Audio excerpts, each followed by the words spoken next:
Good morning, everyone. I'm Shannon MacArthur here to moderate the After Chat for an amazing session that I'm really looking forward to getting into talking about with you. So let's start out. I'm going to pick somebody, and that somebody I believe is going to be Maureen. I haven't heard from you for such a long time. Come and tell me what you thought about today's program. Well, I was excited for Tracy to be here today because I have been introduced to her before, and yeah, she and I have a lot of resonance, and basically, my understanding is that what I've developed, what I call a fast track to your grand cosmic self, through IRT, inner resonance technologies, is such a gateway that resets our inner knowing and the truth of who we are, that allows us to emerge and contribute our gifts here at this crucial time on the planet, because we all have genius. And IRT, as you know, Shannon, is a very fast track that allows us to shift exponentially in the timeline that we are ready, that's comfortable for us, and it gives opportunity for all the stuff that's not the truth of us. Just like Rumi would say, um, "Do not seek love; seek instead to remove the barriers to love." And so that's what IoT allows us to dissolve and resolve at the quantum superconscious level that has no time, that is the direct access to our ultimate potential and our ultimate purpose of why we are here, to wake up humanity and to be that, the reclaim our heritage, reclaim our sovereignty, reclaim our God selves. And so my work is human redefined, reclaiming your grand cosmic self, because Hu is another word for God in many traditions. And so that is the resonance that Tracy and I have, and we have been tracking and waiting for the time to connect personally, which is obviously coming up. So thank you for Excellent. asking me, Shannon. And that is Absolutely. my resonance and my joy and delight at finally meeting you, sort of almost in person, Tracy. As it's Maureen Edwardson here, and so it is time for us to connect and whoosh into those next levels with combining our gifts and our understandings, as IoT is that gateway, is a gateway that resets our sovereignty and clears everything that's not the truth. And so we, Your work is amazing, Maureen. Thank you yeah, so so, so much. it And you allows got us. a chance to say hello to Ash. And Mhm. that's a Yes, wonderful thing. Ash is in the room. yes, I Thank just you wanted so to. much for joining us. Yes, I just Uh, wanted to acknowledge Tracy and say thank you so much for being here today. And we will connect on a deeper level soon. So I thank you so much, and I bless your presentation. Very exciting. Thank Thank you you so so much. much. Yeah. And we'll just move right into Patricia. Come on and talk to us, Patty. How you this morning? Hello, everyone. And Ash, I'm really delighted to hear everything you brought. I've been to Egypt at a certain time in my life, and it was really very touching. I want to ask a question directly about although I live in Brazil, in a place that is told specifically in the close to northern part in Chapada Diamantina, where they say it's a place where lots of people see a lot of things in the skies. But my question is related to South America. I come from Bolivia, and I've been to Tiwanaku, to where there is a lot of structures that are really amazing, the sun door, the moon door, and things like that. And they say that there's a connection between the Andes underworld to Tibet, that, ancient, very, very, very ancient. Do you have anything you can say about our South American Stargates? That's a Stargate actually. Well, the main point is that our unified planet, the original Stargates, are present in pivotal geographical locations. What I see very, very strongly in terms of, for example, Japan and Egypt, the progressive evolution of Japan is bound in the cosmology and the mythologies of Egypt. In fact, their major shrine, Ise, is Iset itself. So what we find in terms of the stargates, and of course you'll have your own opinion as regards to what you feel is resonant. Some of the South American earlier architecture or later architecture is not resonant with ancient Egypt. But some of the architecture that is much older is, of course, related to that first creation story. Mm-hmm. So I would be interested to have your feedback in terms of the very detailed early creation story myths that relate to these original stargates and contact as well. They say the myth of Tiwanaku in up very high. It's says it was there when there was a connection with the ocean to this area. There's only Lake Titicaca now, but they say that they came from the waters and from underwater, and there they started. And when you look at Tiwanaku and you see the sculptures there, they represent all the races of the world. It's very interesting because you see, the instructors, every single type of human being is, depicted on that in that specific place. But I don't know much more, and I was just wondering Okay. because also when what's his name, one of the astronauts went to up there, he saw in the planet Earth a very, very, very shining light that he was very intrigued. And after he was liberated, he went to visit, and it was in Bolivia, in the Uyuni, a place where there is a lot of lithium, and everybody has their eyes there. But like a star. It's so shining that he was really amazed at what is that. And then I heard a shaman from there saying that there was a connection to Tibet from that area or from that region of the Andes, because there's a lot of Buddhists that come over there, and now they're coming. It says no, now they're coming back because they started here, went up there, and now they're coming down. But I don't really know enough to say that. That's why I was curious to see if you had And info. the migration of peoples. I mean, what I see in ancient Egypt is the migration of particular customs and rituals that we also see in the north of England and Scotland. Even the local bread that is made by the local Egyptians today is the same customary bread that is made in the north of England. I was born literally playing on Hadrian's Wall. And of course, Hadrian has that connection with Egypt and his love of Egypt as well. So what I see is the migration of a united mythology and a united creation story that belongs to every culture and every nation. And I see that the stargates are also inner stargates too.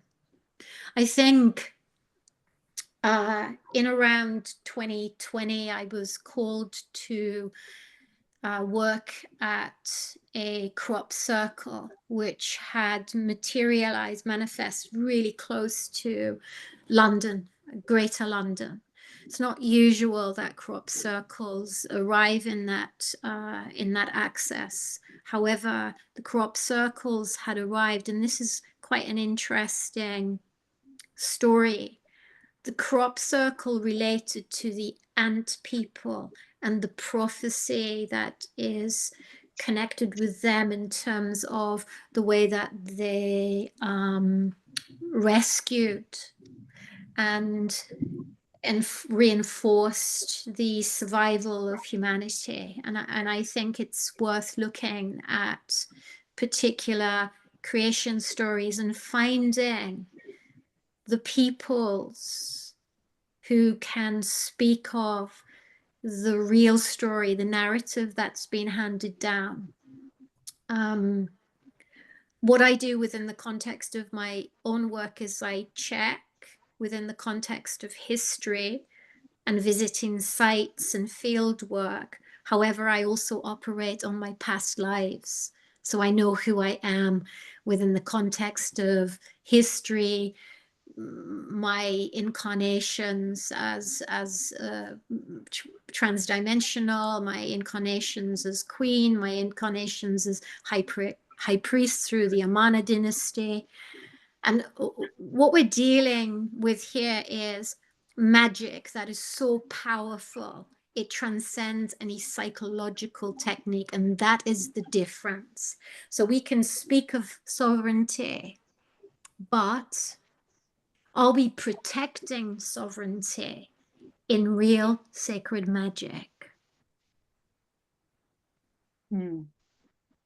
Thank you very much.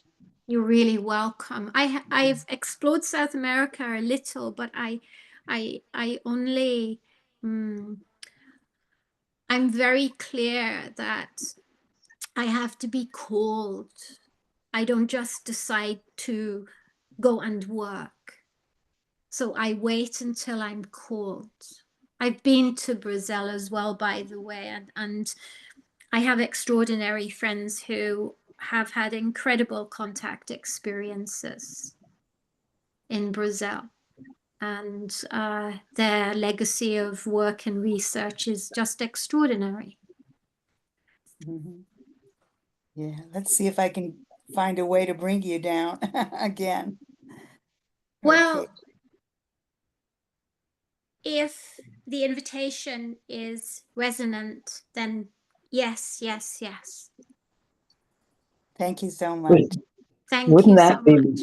wonderful? Thank you, Patty. I'm going to ask Tammy Hay to turn on her camera and come and ask questions.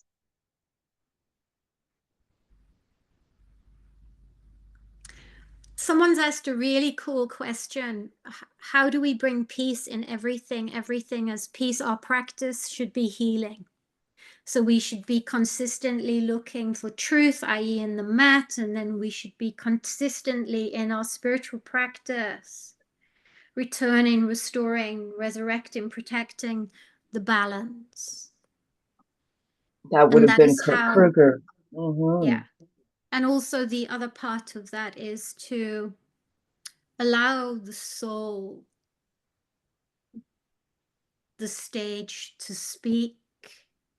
And when we are truly listening to the soul, we are in peace.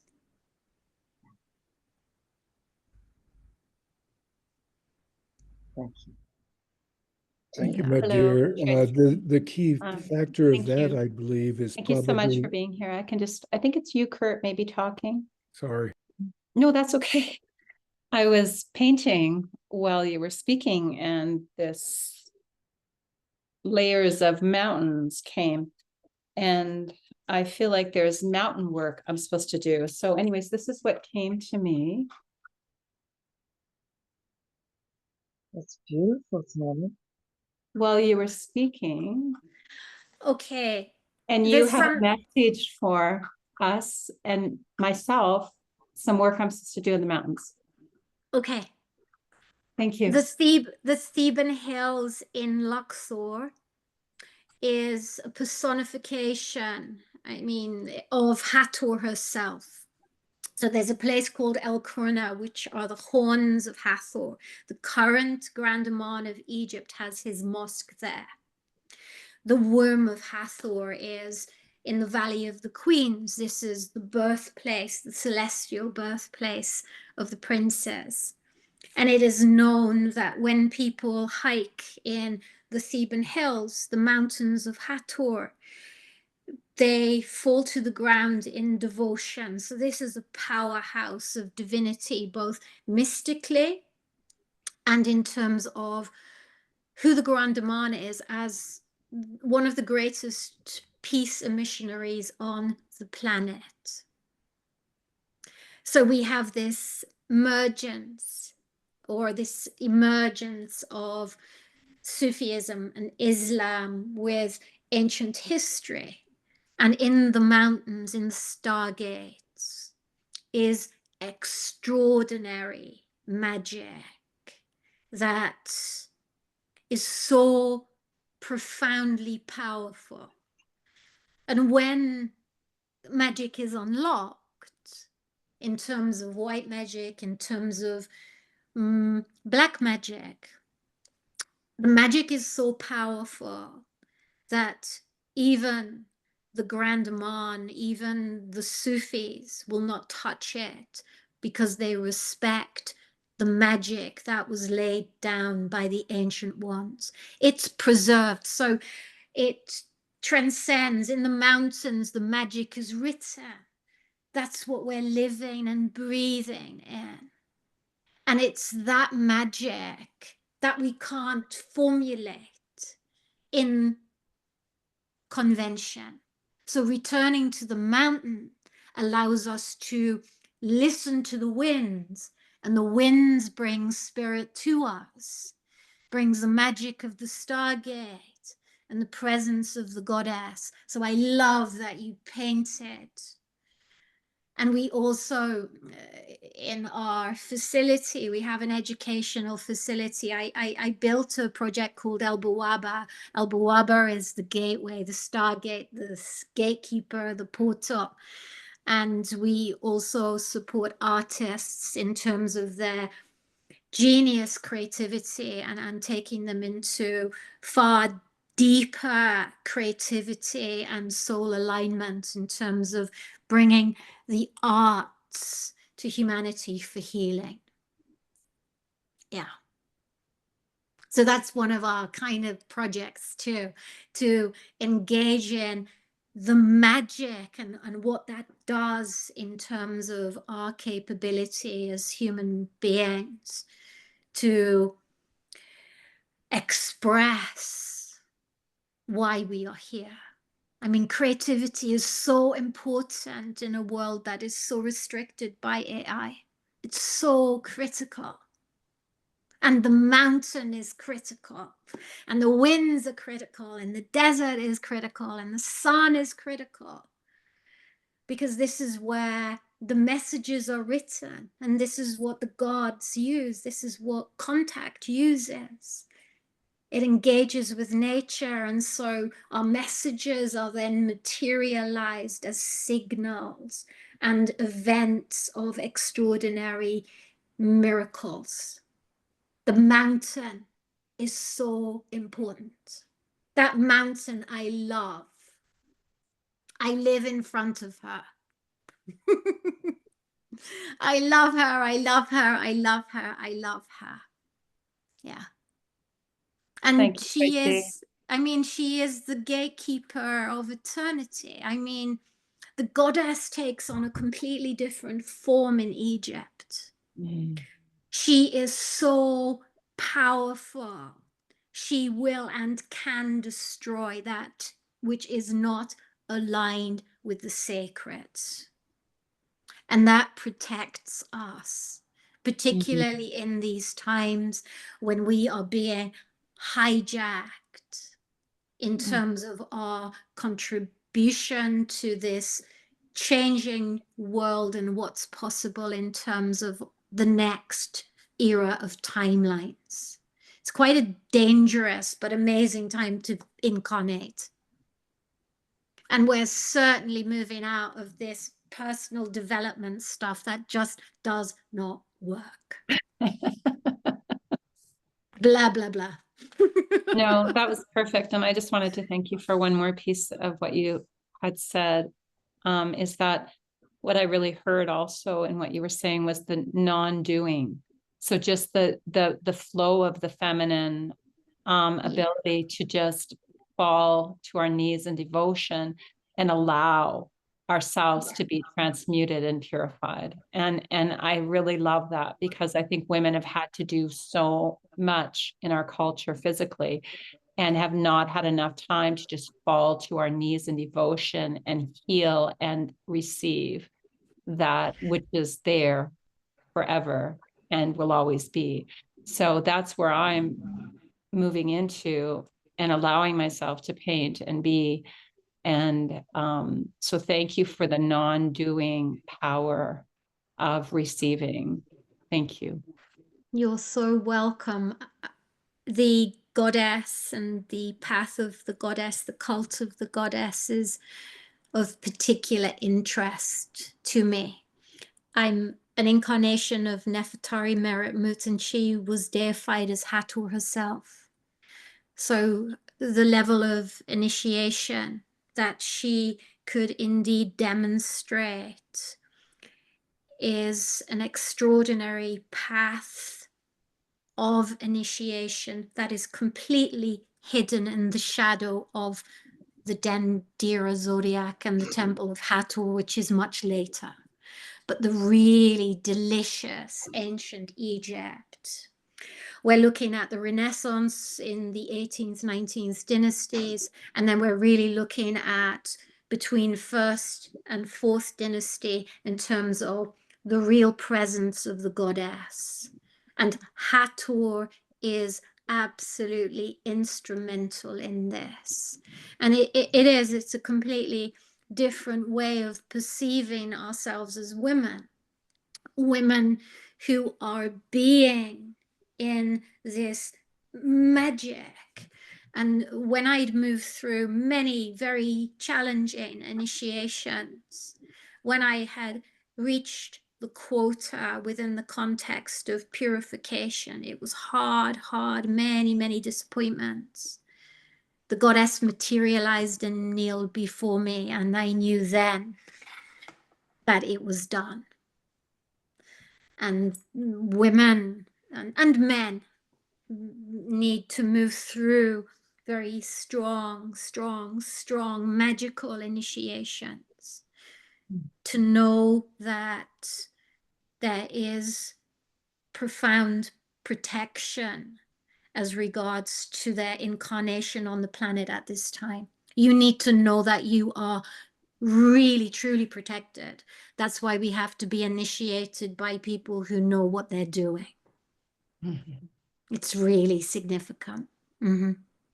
So ideas are okay, but in the totality of our influence, I mean, that's why we have to be so immersed in the science and in the practice of knowing who we are. So we're constantly in the practice of being rebalanced, reharmonized. We're listening. Listening is so underrated because we're so busy doing healing. What's that?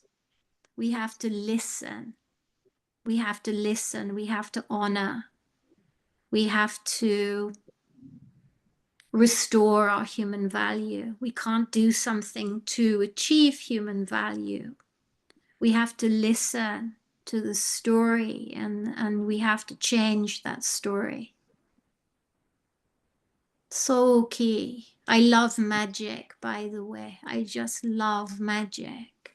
Magic in our voices, magic in our thoughts, magic in our feelings when we are free from programming. Yeah.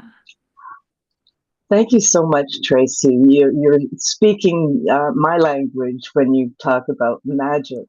I talk about the magic in ordinary moments that guide us through life. That's mom. And it's just so much more fun when you play with mom, because everything has a wonderful tone of magic to it, and you become more aware of the magic in your life. And it's my pleasure to ask Deanna to come on next. Thanks very much, Tammy. Come on in, Deanna. Oh, thank you so much. I'm so sorry I can't get on camera. I'm in motion here for my morning, half dressed, but what a talk. Thank you, Tracey. You're inspirational. I totally relate to your trajectory as a human being on the planet, the being, not doing, the listening. All of that is so imperative for us to listen to the magic that's easily accessible. So my question to you is about the first creation story and the Stargate movement. If you feel or have your own personal experience through the Stargate, if you can share that with us. And if the first creation story was beyond the spoken word and entities of a physical body, because I've had some experience with that, where it's just sound. I've come to the planet with just sound, and there was no formation of a body. I'm curious what your take is on that. Thank you. Oh, it's super interesting. I was working on sessions today. So in terms of the creation story, there's a legacy of very subtle imprints that shape the structure of our being, of our materialization. But I believe that we are created in the image of the gods, the first creation gods. Our psychology is to be evolved in the image of the gods too. Everything that we are comes forth from that original seed of creation. It is light, it is sound, and it is sublime intelligence. Mm. My experience in the Stargates, I ran through some of my experiences. Every experience that I have in a Stargate, I live in a Stargate. Every experience that I have means that the messages are always available to me. And most importantly, it's not about magic. It's about ultimate protection and correction of our timeline. If there is a threat, indeed, we are magically protected. And knowing that that power and that presence of intelligence is in place. As we spoke about sound and intelligence, it's that seed of creation that is embedded in the goddess that is so powerful. We hear it in the sound of the first moment of creation. And I find myself falling into this again and again and again to take me to a practice where that frequency and that timeline are unified, and that ultimately regenerates me and reharmonizes me. And it's through that sound that we can speak with a legacy and a history. We can't speak in legacy and history and contact if we're not in the seed of the gods. So critical. And I love what's happening at the moment. There's such subtle contact taking place where the veils are being penetrated and individuals are receiving this master recalibration, perfecting, building their evolution, their nurturing, their regeneration, their resurrection. So the next era of work is so extraordinary. It's beyond anything we've ever had in the personal development arena, and we are transcending the density of intellect. So intellect is thus refined. So really get to know the origins of your lineage. For me, I am extremely connected with Vega and with Sirius. And Sirius brings this extraordinary intellect, intelligence that is so peaceful, low drama. It has very little to do with high maintenance humanity and the enmeshment with excessive self-needs. Syrian intelligence has a far greater penetration in terms of service and humanity as a community.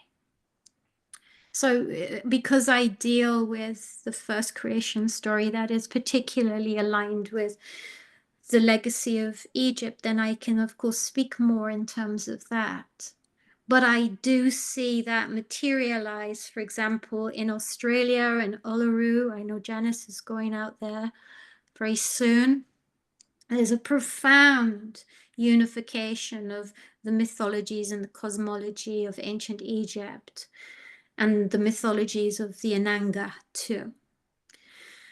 In Japan, the same, the mythologies and the cosmologies. But what we're looking at here is it's the underlying intelligence signature. That's what we need to get to beyond our own cultural programming and our own traumas that, yes, make us interested in these things, yet do not give us the full immersion experience. So we can really develop as human beings and allow the universe to educate us, not society and programs and capitalism, none of these things. It's like, Yeah. how do we really learn to become more intuitive? How do we learn to see? How do we learn to become effective oracles? How do we learn to become effective scribes? How do we get the ego out of the way? Then we understand the nature, the complex intelligence, the geometry of our universe, the logic of our universe. And then we can answer the mysteries in terms of our existence. Beautiful. And then also, you have the kind of relationships that you just know you're destined to have. And that really allows us to use time, to build time on this planet and build time in terms of our incarnation. So we incarnate with the resource that we had in a previous incarnation. That's a pretty big quota in terms of being able to assist humanity. Beautiful. Yeah, I agree. Thank you so much. Yeah. Lovely. You're welcome. It's lovely to speak with you. Take care. And you too. Huge hugs. Tracey, it's lovely to hear you speak. Thank you so much for coming and joining us in the after chat.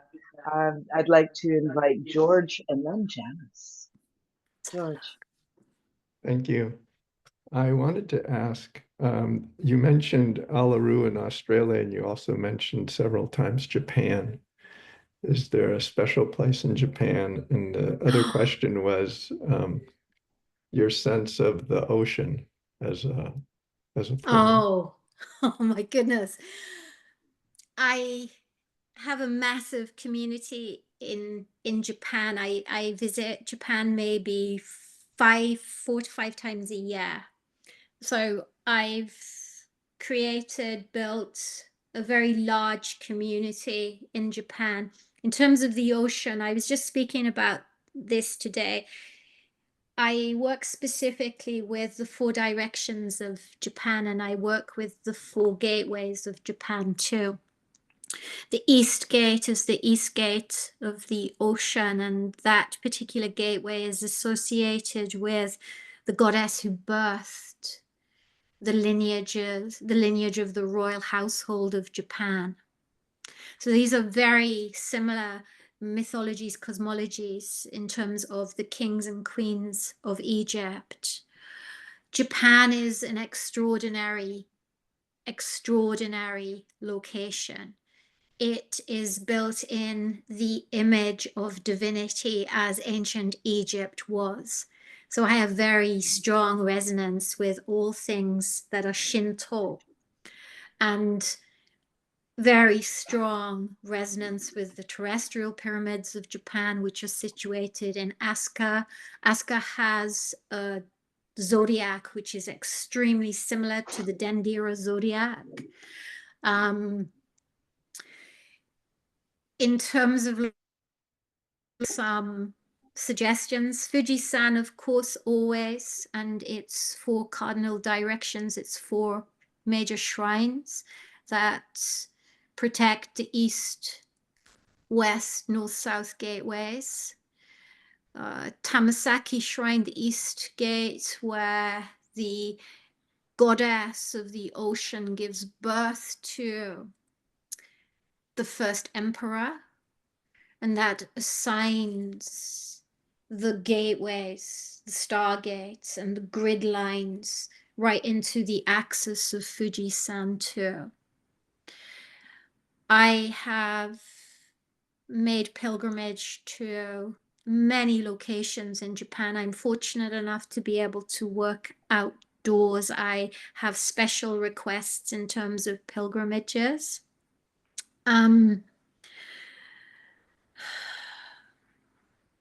Sefer Yutaki, Okinawa.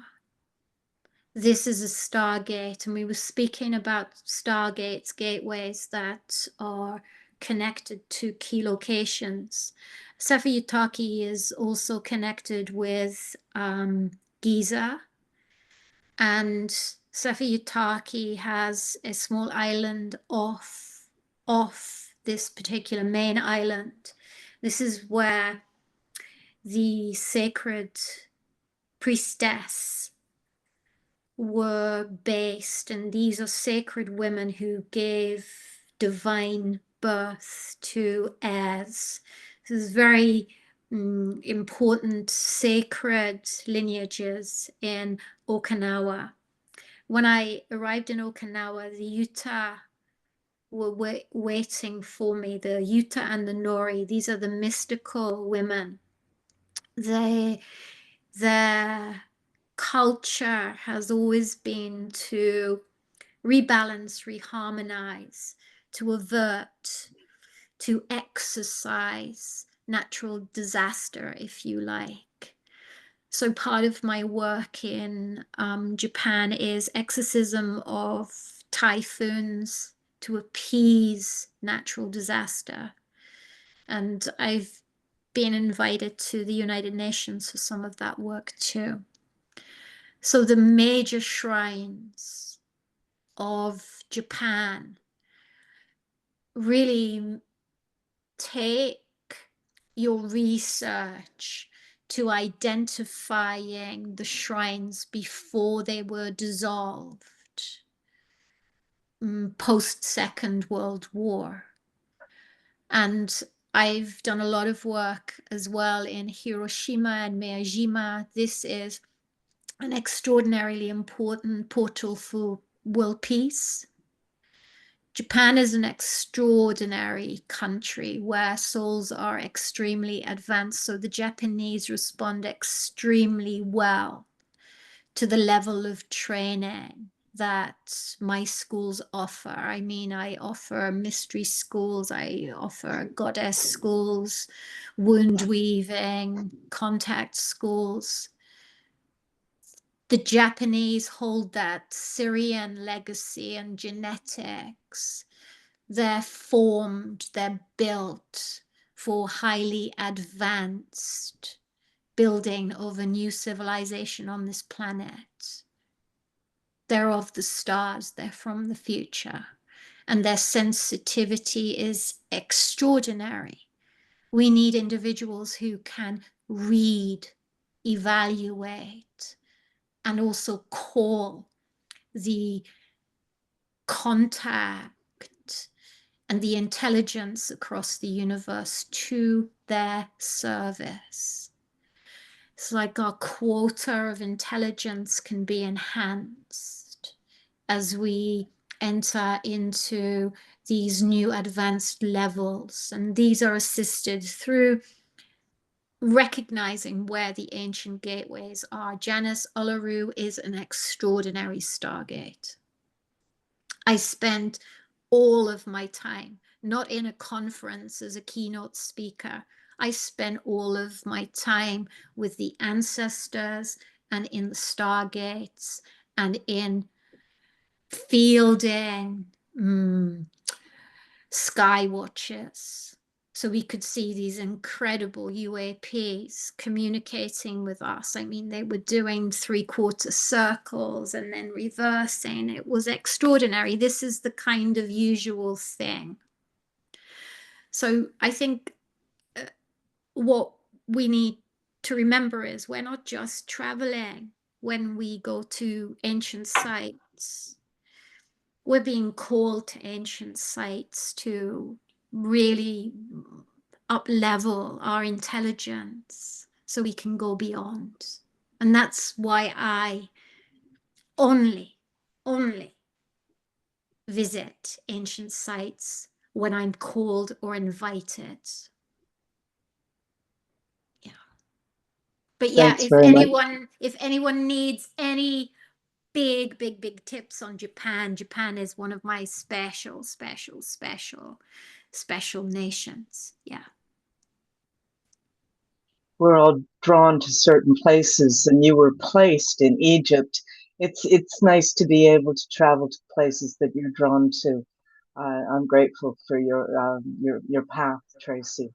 And George, was there anything else you wanted to mention?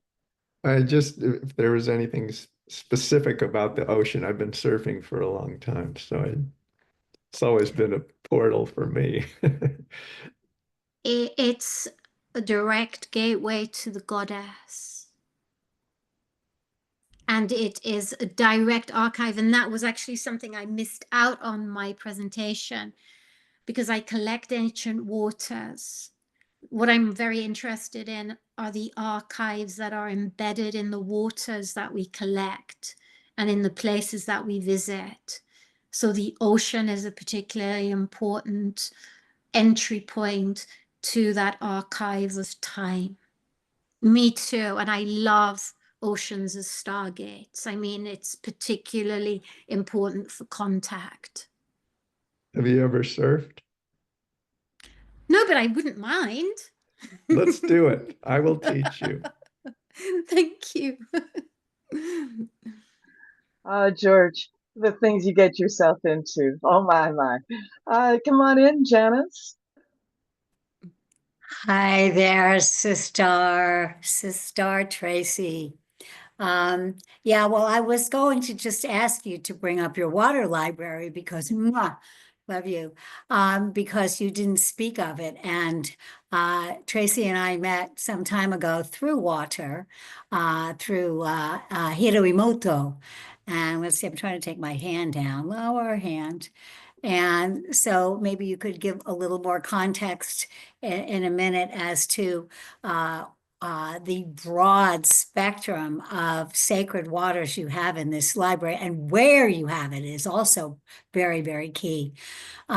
Couple of things that I just wanted to reinforce when you were saying everyone needs to be initiated. And, there are so many people now who recognize that they need a teacher and that they're ready to go to the next level. And there are so many charlatans and people out there trying to make money. So it's kind of a scary and crowded and noisy field of people who say, no, I can initiate you. I was just informed, I won't give any names, but someone who is of strong Aboriginal lineage who's been getting people to pay $5,000 to be initiated. You know, this is not, it's not the same thing. Line up, pay your money, and you do this. So you just, it has, not that people don't get paid for their work, but I just reiterate that it's so important. And I think the way that you find that goes back to something else that you said, Tracey, and that is listening. And there's an Aboriginal word, it's dadiri, and it means deep listening. And it's not just the listening of the ears, it's listening with your whole Merkaba field, everything that, all the senses, they say you have at least 22, the senses you do not know yet. So you have to ask to tap in to those senses. And when you start listening on that level, I find that you do magnetize the right kind of people and the right kind of experiences and adventures. So, which I'm about to take because that happened to me. I won't get to go to Uluru, although I do have a long calling from there. Even my astrocartography says that I'm supposed to live by there years ago before I even knew much about it. But I am going to a very sacred place that is got, you know, a lineage of at least they know hundreds of thousands of years. So it's yet really to be unveiled as to all it has to hold. So I'm really looking forward to how I've been drawn there. So anyway, marvelous presentation as I knew it would be, and leaving people wanting more.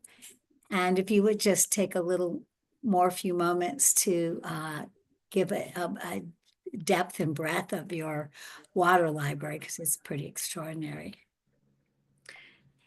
We've got a community, active community, and we are consciously collecting an archive library of ancient and sacred waters across the world. This is really important so that people can experience them in the hub of El Bawaba. I've just finished a educational facility that's built in the StarGate of Luxor, Thebes, and it is built in the protection of the El Khatim, the 8-pointed star, and the 8 archangels that fly Muhammad to the kingdom of heaven. So this is encrypted throughout the entire project. And so El Bawaba houses the ancient and sacred waters, which are also, they also coexist with our daily 4 prayers for peace, which are a free initiative, a free non-profit. We can really decode our ancient history by entering into extraordinary investigation and communion with the waters of our planet too. They're temple archives, if you like, and incredibly significant and hugely important within the context of your quantum field and the foundations of your biofield also. So when Janice is speaking about the sensory perception that you have, what you have and what you don't have, the quality of water and the significance of sacred water. I'm particularly interested in the subterranean waters of the Giza necropolis, for example.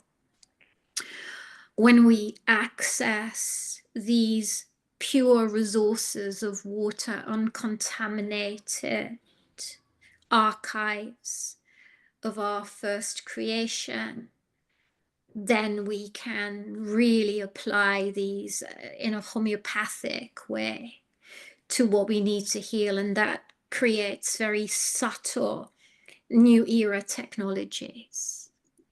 Water is particularly important within the context of recalibrating our psychology, for example. It's something I'm really interested into.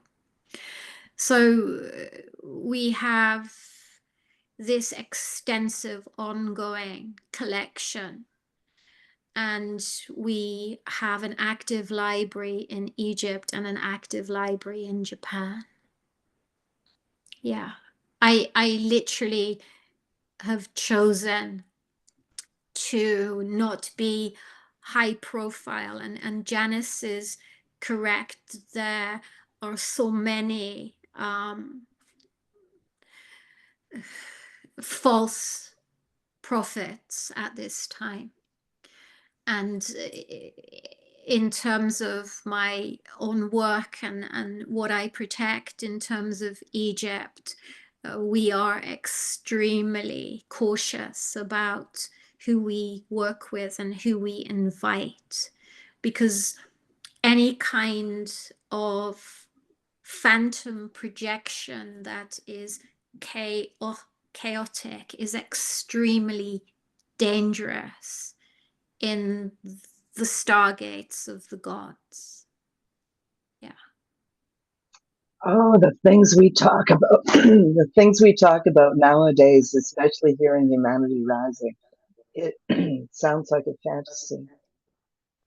And what a Yes. beautiful fantasy it would be to walk into that, to walk in that way. Thank you so much, Tracy, for sharing your brilliance with us, Yeah. and your life experience. I think the more we operate from a level of integrity, then the more legitimate magic and divinity, the force of divinity, then is contained within us and what we create. Thank you so much. Trisha, and then Rude, come on in. Come on, Trisha. Hello. Hi. Do you like to be called Tracy or Ash? Oh, Ash. Okay. You do. Ash is a second dynasty deity, and Ash is protector of the royal bloodlines. Thank you. I'm Thanks really for asking, Trisha. Thank you for asking. Yeah, I heard Jim refer to you as Ash, I think. Yeah. I'm grateful to talk with you and listen to you. I'm also very somewhat shy right now about how the heck to talk to you. So I'll just put that out there. That's going to help me talk. Do you offer initiations or healings to people like by Zoom or? Yeah, I have I work with sessions. I read your destiny, your contracts, your incarnations, your wounds, your trauma. Everything that I do is about finding ways to resolve your existence. So a lot of healing takes place in, for example, a session because of the legacy of non-human contact that works with the reading. I do wound weaving as well. And then, yes, I have mystery schools. We can get a Zoom contact for you or some Yeah. way to, because like I need a miracle on a foot, for instance, and I'm open to that word miracle. I believe I could have it. It's only a 5-year thing here, and I think I can shift it. But with that being said, I was told by an intuitive maybe 6 years ago that I had a lifetime in ancient Egypt, and she described my position and everything. And ever since she said that, I completely feel like I walk on the planet from that place, from way back then. But this is all just soul stuff, the personality of me isn't quite getting it. Half of what you're saying is going over my head, but I Right. know I'm an ancient Egyptian, Okay. and It's meant to go over your head. That's the initiation. okay.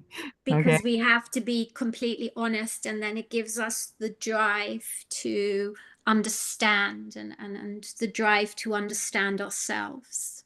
To go deeper. So, yeah, what I present is your timelines, basically. Okay. I look Yeah. forward to that. Yeah. since you're here and Giza, is Giza the main pyramid there, Giza?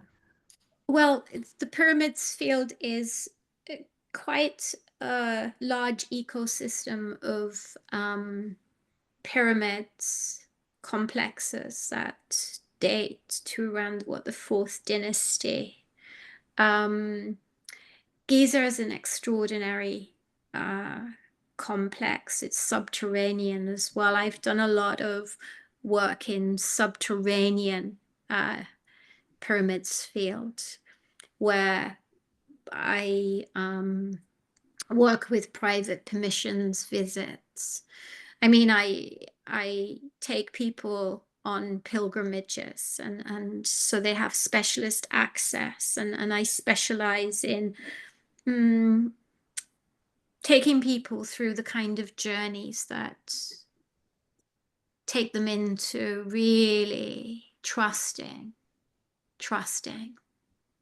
their soul journey, their destiny and fate, and it creates the momentum to succeed within the context of this lifetime, and really progress and have faith in your divinity, which is the expression of who you are as a soul on the planet, whatever form that takes.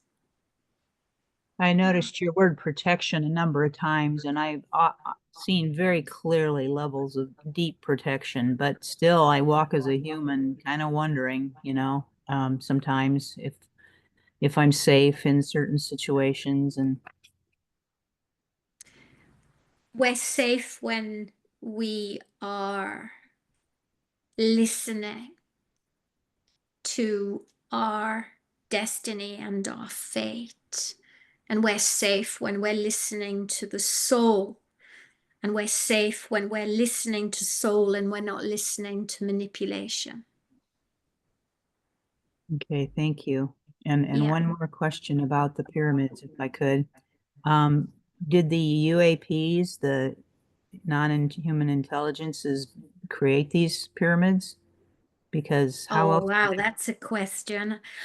I mean, in terms of my past life memories as regards to this, some of the extraordinary work on timelines was definitely accomplished by non-human intelligence existing on the earth. That's the subterranean nature of Giza and the subterranean nature of the temples within, for example, Pyramid of Djoser, the first pyramid of Egypt. So I cannot reject that some of the technologies, particularly some of the architecture, particularly those that are in sites that have no access, those sites are some of the most interesting ones. And I had access. I had a property on the pyramids field in front of Abu Sir and Abu Ghurab, and the whole panorama was locked into the pyramids field. And some of those sites had extraordinary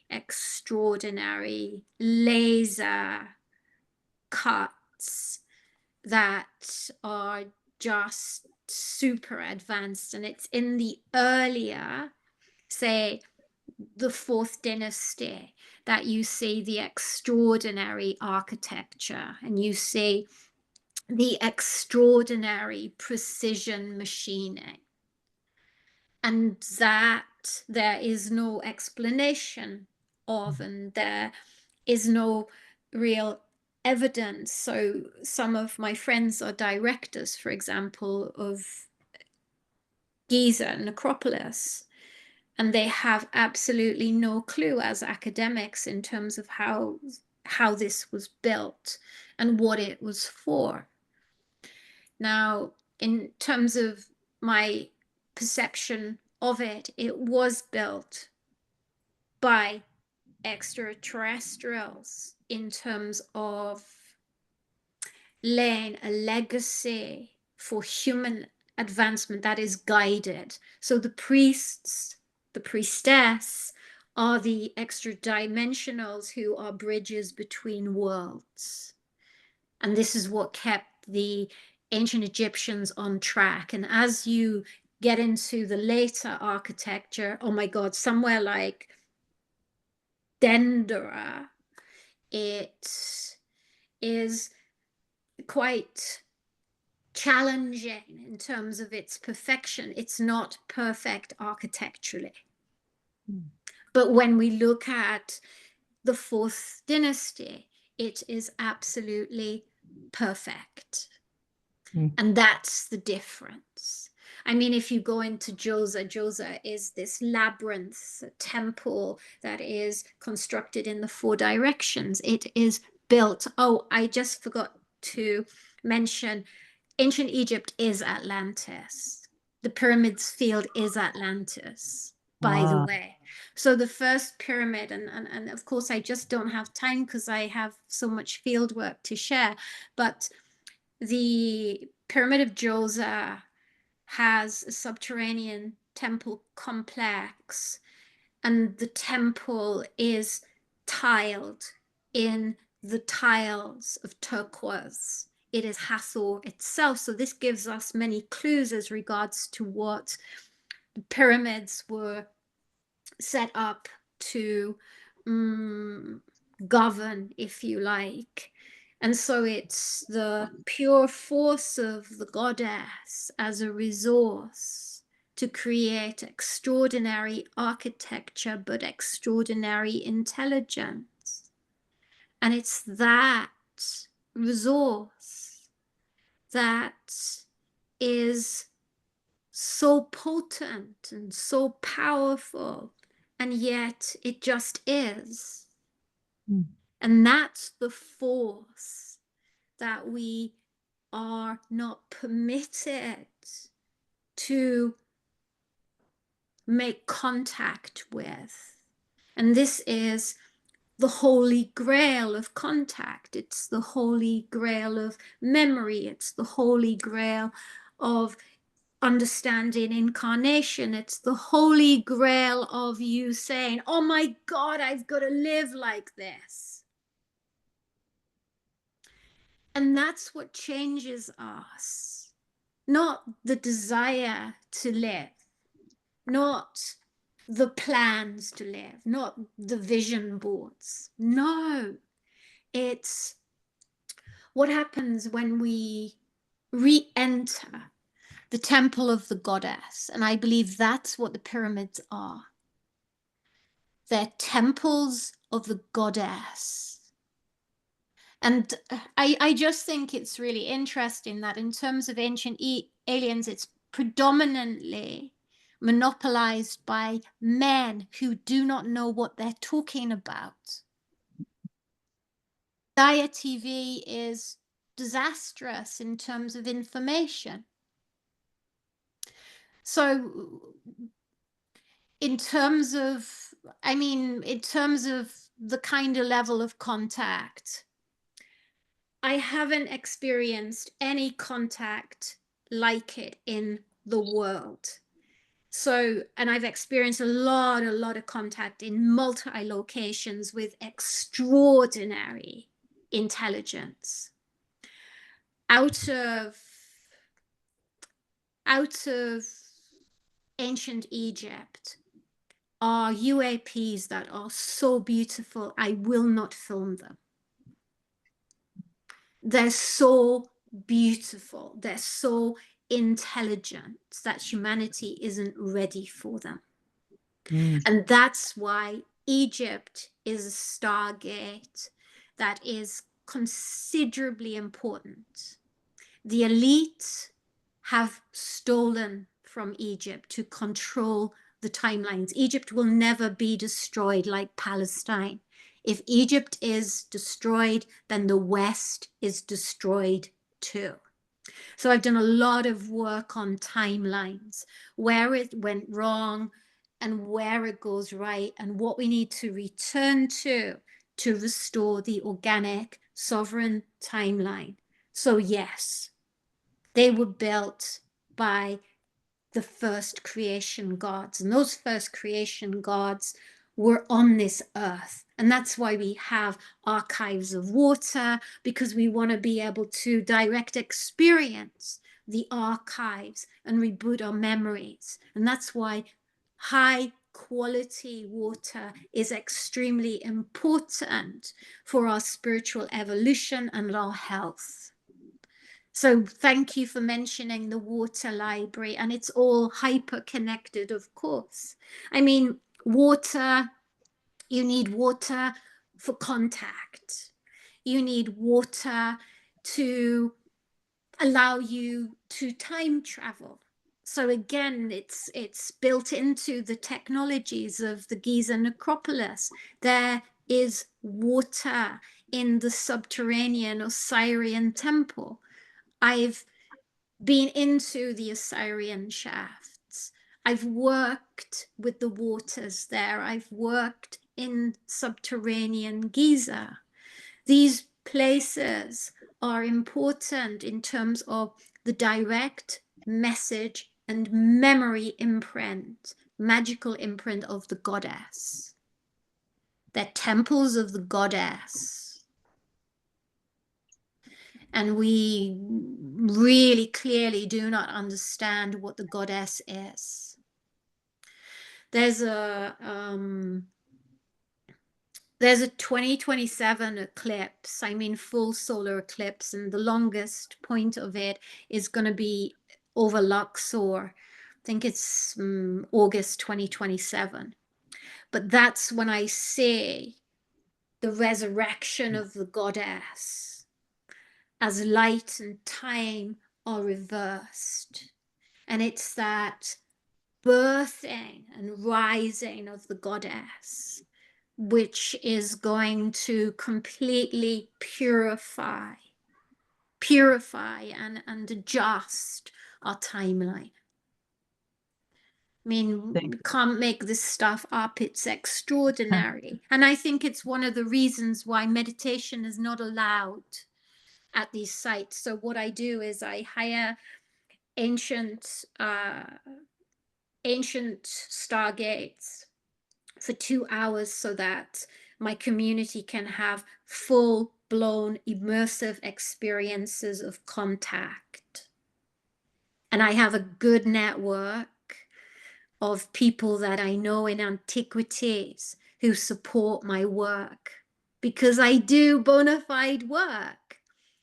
So I have the permission because I completely respect what is here. And we've had a lot of mainstreamers making pilgrimages to Egypt and completely disrespecting the legacy. And it is detrimental to the presence of the goddess. She retracts, she refuses, and she will not engage. It is our destiny to respect her, to be devoted to her. And she is the bringer. She is the bringer of contact across the universe. She is our custodian and she is our protector. She is the bridge. This is why they are temples of the goddess. Thank you so much. Temples. Who is next? Yes, thank you. I like to share an experience in which is a question contained. And it must have been in 1996 that I was invited to visit the Great Pyramid. And I'm a power place freak. I like to sit and just feel and observe and see what comes to me. That's all. So we bribed the guards, and we were with a woman and healer I worked with, and we were in the king's chamber. And I was just sitting there with no expectations. I didn't know much yet. Yeah, I always felt a connection with Egypt. And on a certain moment, a great power came out of the earth in such a way that my whole body started shaking. And I never had that experience because I was had a powerful physical body because of mountaineering till in the Himalayas. So, and it brought me out. I have to go to my battery. It brought me out of control, and the woman that was with me, she helped me to stabilize, and then all my resistance or ego stuff was gone. And on that moment, the big power started coming in. Love, I called it Michael power, or I don't know what it was, a big love, so much that my body could not contain it. I was standing against the wall of the king's chamber, radiating it out in the world. And then I did something strange. I stepped into the sarcophagus. So I don't like narrow spaces, not even a bus tube. But it just happened. And I started singing the Om. And the sound came back so strongly that it shook me again. I said, wow, this is magnified so much. And after that experience, I had started having visions of horrors, even in rituals that I was leading, like he was helping me. And later I did hear that people go there for initiation. I didn't. I just was there to observe. It just happened to me. And after that, links came to the Qatars and stuff. So I learned about these lines through my own experience. And then I started reading. And yeah, so I stopped talking and love to hear your perspective. I love what you've just described as the experience. I think a whole spiritual experience should be underpinned in these stargates. So it's that underpinning so that you are grounded and that you're in a real bona fide, mind-blowing spiritual experience. And then you have that connection with Source, God, whatever you want to call it. I mean, and it is that. I think that's exactly what happened because I had a strong healing to help me to ground. So this experience of influx of love and what happened after that, that started bringing me on a pathway. Yeah. Right. Well, Egypt will recalibrate your timelines to open your legitimate pathwork. So in that experience, I mean, the experiences in Egypt are just extraordinary. But how beneficial are they in terms of completely transforming your faith, your hope, your inspiration, and placing you in the path that is ultimately the most significant one for you. And it's that being in the presence of the goddess, because she is all healing beyond. I mean, it is the place, it's the birthplace of the goddess. And when you are with the Great Mother, all of your programming is dissolved. And so we experience true love, divine love of the Great Mother. And that's powerful. It's powerfully protecting. It resets our fate and our destiny. And her form is always unique because she is unique in terms of what you need at that exact moment of time. That is why she is a priceless holy grail of awakening and communion with God. I mean, it's just extraordinary. I love your story. I love your story, and it is to have extraordinary, significant experiences. And what you've got to remember is that architecture is containing and archiving your timelines, and therefore that experience is just the initiation. Yeah, There's I no realized that. excessive ceremony, there's no Yeah, I realized frou-frou, that. there's no anything. I realized that place is a very old temple, and I felt presence there, like priest, or I don't know what it was, but I realized it's an old temple. And when I came out, I saw in the middle pyramid, like you said, a line going up from the top, up, high up, and it felt like the middle pyramid was this extraterrestrial connection. And that was, yeah, that I don't see often things, but that I saw. And how those gateways, they are orchestrating and they are activating and animating in such symmetry. What you've got to remember is Khafra is the son of Khufu, the spirit of Khafra often materializes on the wind, and he manifests in the Valley Temple. Khafra is extraordinary. If you look at his art, he is just a sublime interdimensional being. I mean, when you look at his art is activating gateways. He's just exquisite. Khafra's pyramid is hugely underrated, and his Valley Temple is, I mean, it is the piece that is the most extraordinary, more extraordinary than the Sphinx, because his Valley Temple is all calcite with red granite and black granite. And it is just a masterpiece in terms of architecture. It's stunning. Oh, thank you. Yeah, Khafra is one of my favorites. I mean, as a medium, I only do kings and queens. That's how I work. I will explore that one, Khafra. Yeah, thank you.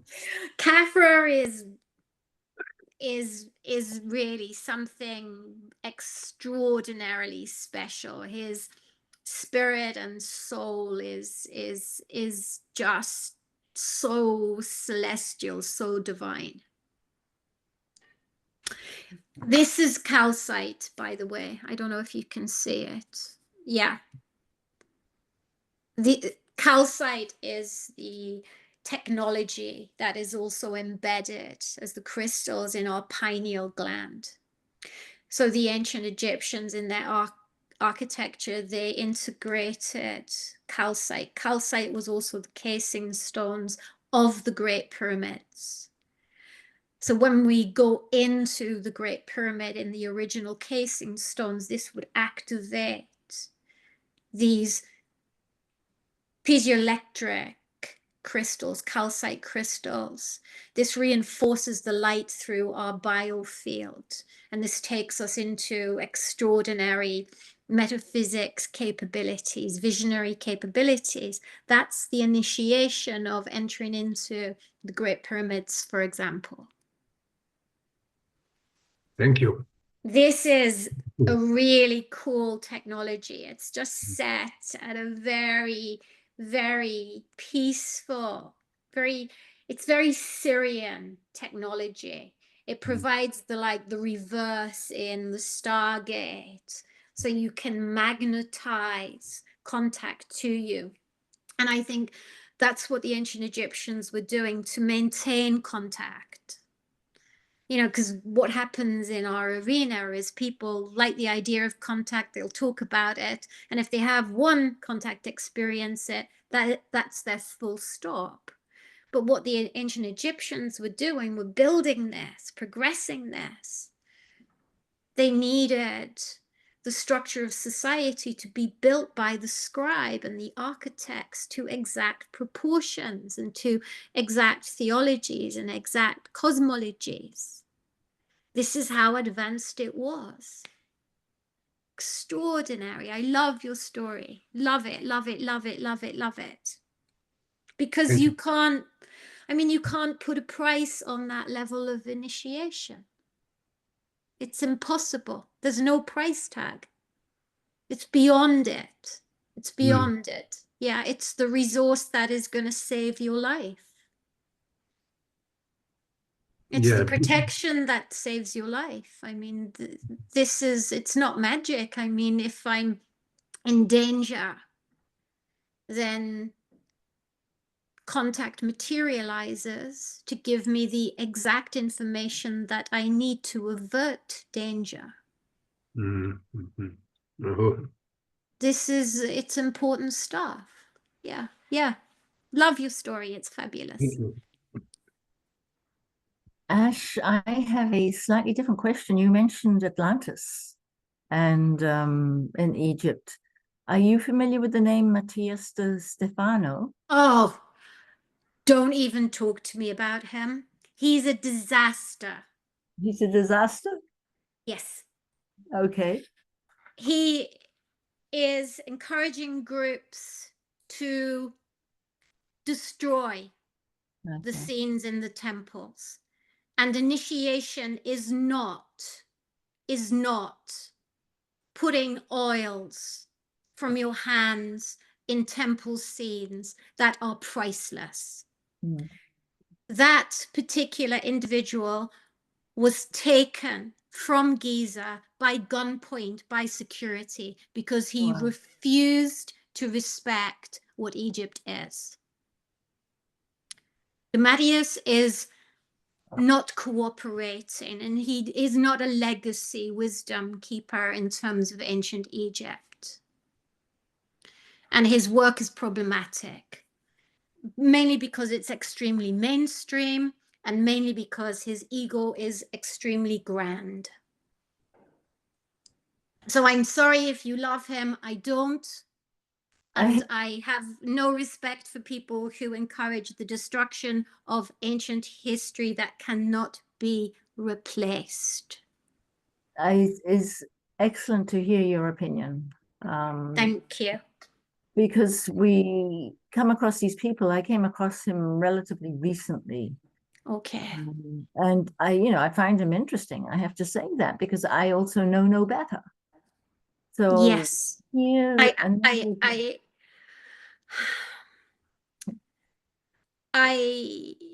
closed a gateway on the pyramids field when he was in Egypt during the pandemic. I was in Egypt during the pandemic too. I'm a custodian and I'm a protector. He did a very large event at the Sphinx, which was sold as a music event, and it was not. He was initiating individuals. Was that together with Robert? I don't know, but there's another one who also has. He's again fascinating with geometry. With I don't know his work, so yeah. I can't comment. No, but he's also well known, and these people are out there, and they are making all the circuits. Yes, and so this is why I don't choose to be well known. Okay.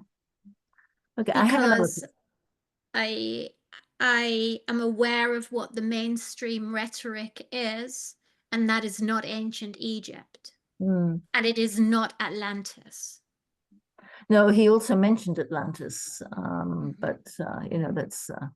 I mean, legacy is something we have to have deep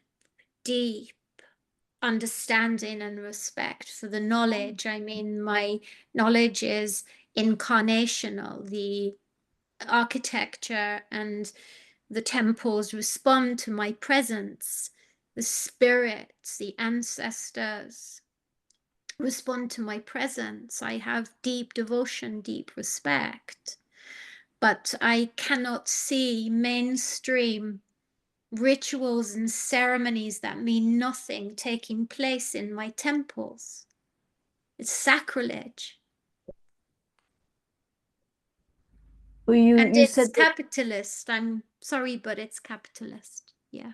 Oh, money. Yeah.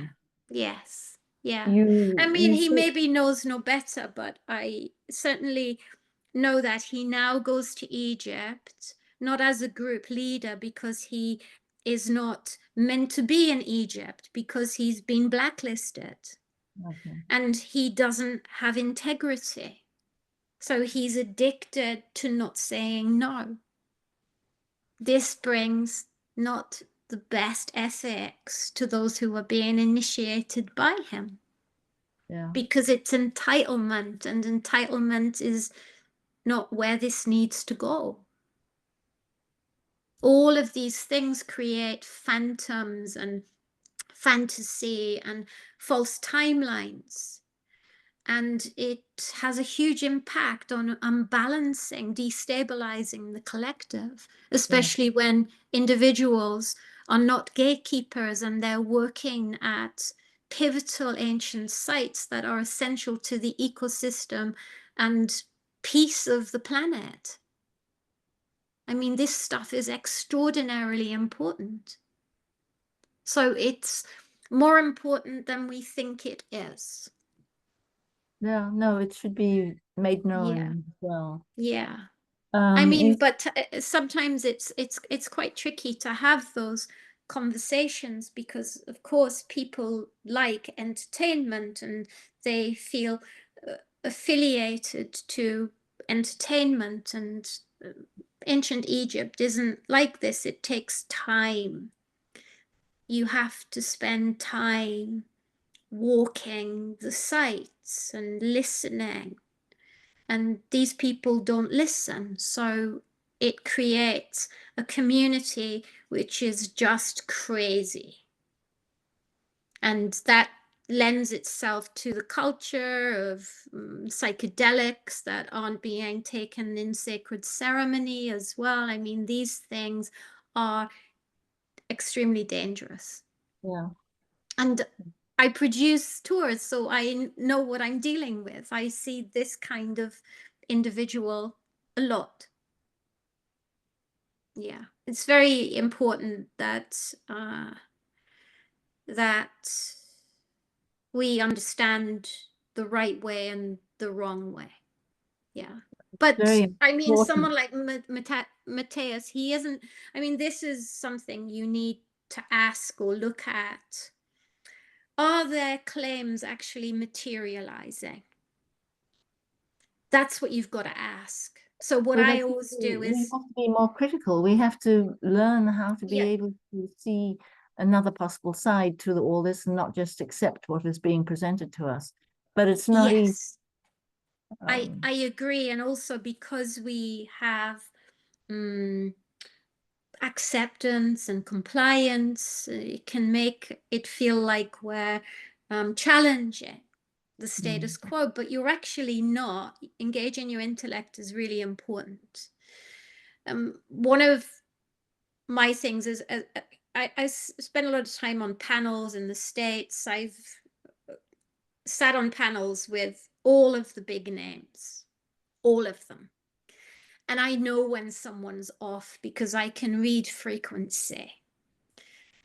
And when we read frequency, we can read how pure someone is, but also their claims. Like, for example, if they're having contact, then they need to deliver the evidence.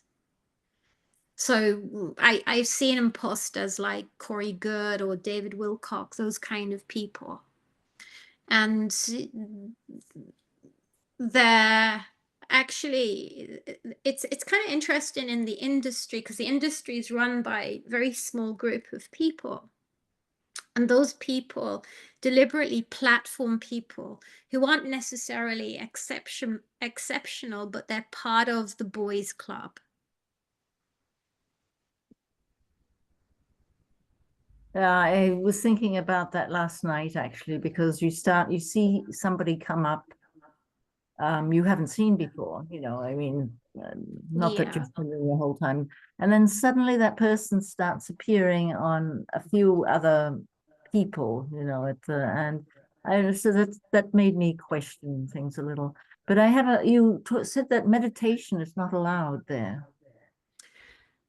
Yes, because of people like Stefano. Okay. So there's been a huge anti-Western spirituality, which has been really reinforced. I mean, I live in Egypt. I have discussions with the directors because they know me, so I know what's going on. But that very kind of highly westernized mainstream fantasy is not what the directors want to see on their sites, because the sites are damaged, but so too is Egypt is being promoted in that mainstream way, and it isn't congruent with history and with what ancient Egypt really is. So when it's mainstream, I'd question it. It's tourism as well.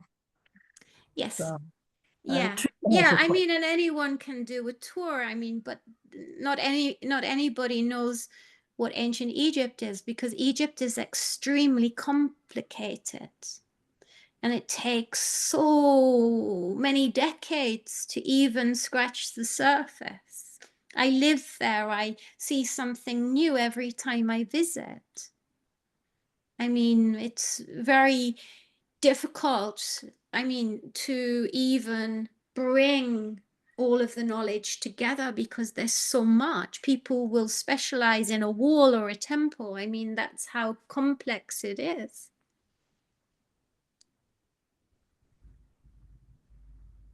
I mean, Robert I, Edward Grant is the other person I was referring to. Is the others? I don't know him. I mean, Okay. I was trained by some of the best mediums of last century, but they were the best mediums because their work was indeed exceptional. And that's what we have to return to, those ethics and those standards that make this field credible. And there's too much social media and marketing, and this isn't spirituality, it's Hollywood. Yeah. So we have to be really clear about what's real and what isn't. Yeah. If somebody's spending a lot of time on social media, they're not meditating. They're not in service. Diana, can Yeah. you put that Stefano, Yeah. was it, or something in the chat box there? The information. The person's name that was to kind of It's in avoid. there. It's in there. Okay. Yeah, Tricia. Ash, you mentioned some UAPs, some non-human intelligence that were very beautiful. Were they connected to Giza? But could you give the name of them too? Yeah. Out in the Western Desert, I do a lot of work in the Western Desert, which relates to the ancestors of the first kings, and of course, the creation gods. The UAPs that materialize there, and they come very close. I mean, I have to drive into the desert maybe 3 hours, so it's super remote. You're in the original StarGates, uncontaminated, contact on the ground, and just beyond. You can literally bring this craft in to land on the ground on my beam, because I use lasers when I'm doing field work. One of the craft that I experienced was like liquid love. I could not film it. I could not film it because some contact cannot be respected, cannot be understood, cannot be comprehended by, for example, the mainstream. So some of the work that I do, I have to keep secret. I don't want people like Stephanus turning up in the StarGates that materialize extraordinary things, because it decommissions the StarGate. Every time we have fantasy, the goddess steps back. This is sacred law. This is universal law. Contact will not step forward unless we are ready, unless we are strong in our integrity and our truth. So some things I will not share, and I will never share, and it will die with me. Because some people don't have the integrity to handle that level of wisdom. Okay, so their names are probably not even known. They're that remote and like what they're not like Arcturian. Not Arcturian. Okay. Well, you don't have to say it's private. The gateways that I work with specifically Syrian and specifically Vega, and often the Pleiades as well, so Palladian. One of the ships, without doubt, is connected with the Hathors. And colossal light ship emerged out of the mountains that I've spoken about, the Theban hills. And within seconds, this ship had emerged from the Theban hills, from the mountain of Hathor. And it was a gold light ship, and it hovered at speed just above the landscape. And then it hung in the air and it stopped in front of us. My daughter was a witness, and another Japanese gentleman. But as you know, these contact experiences are only meant for certain individuals. So you can have a whole group and it will be like 2 or 3 that will have the contact experience. And so the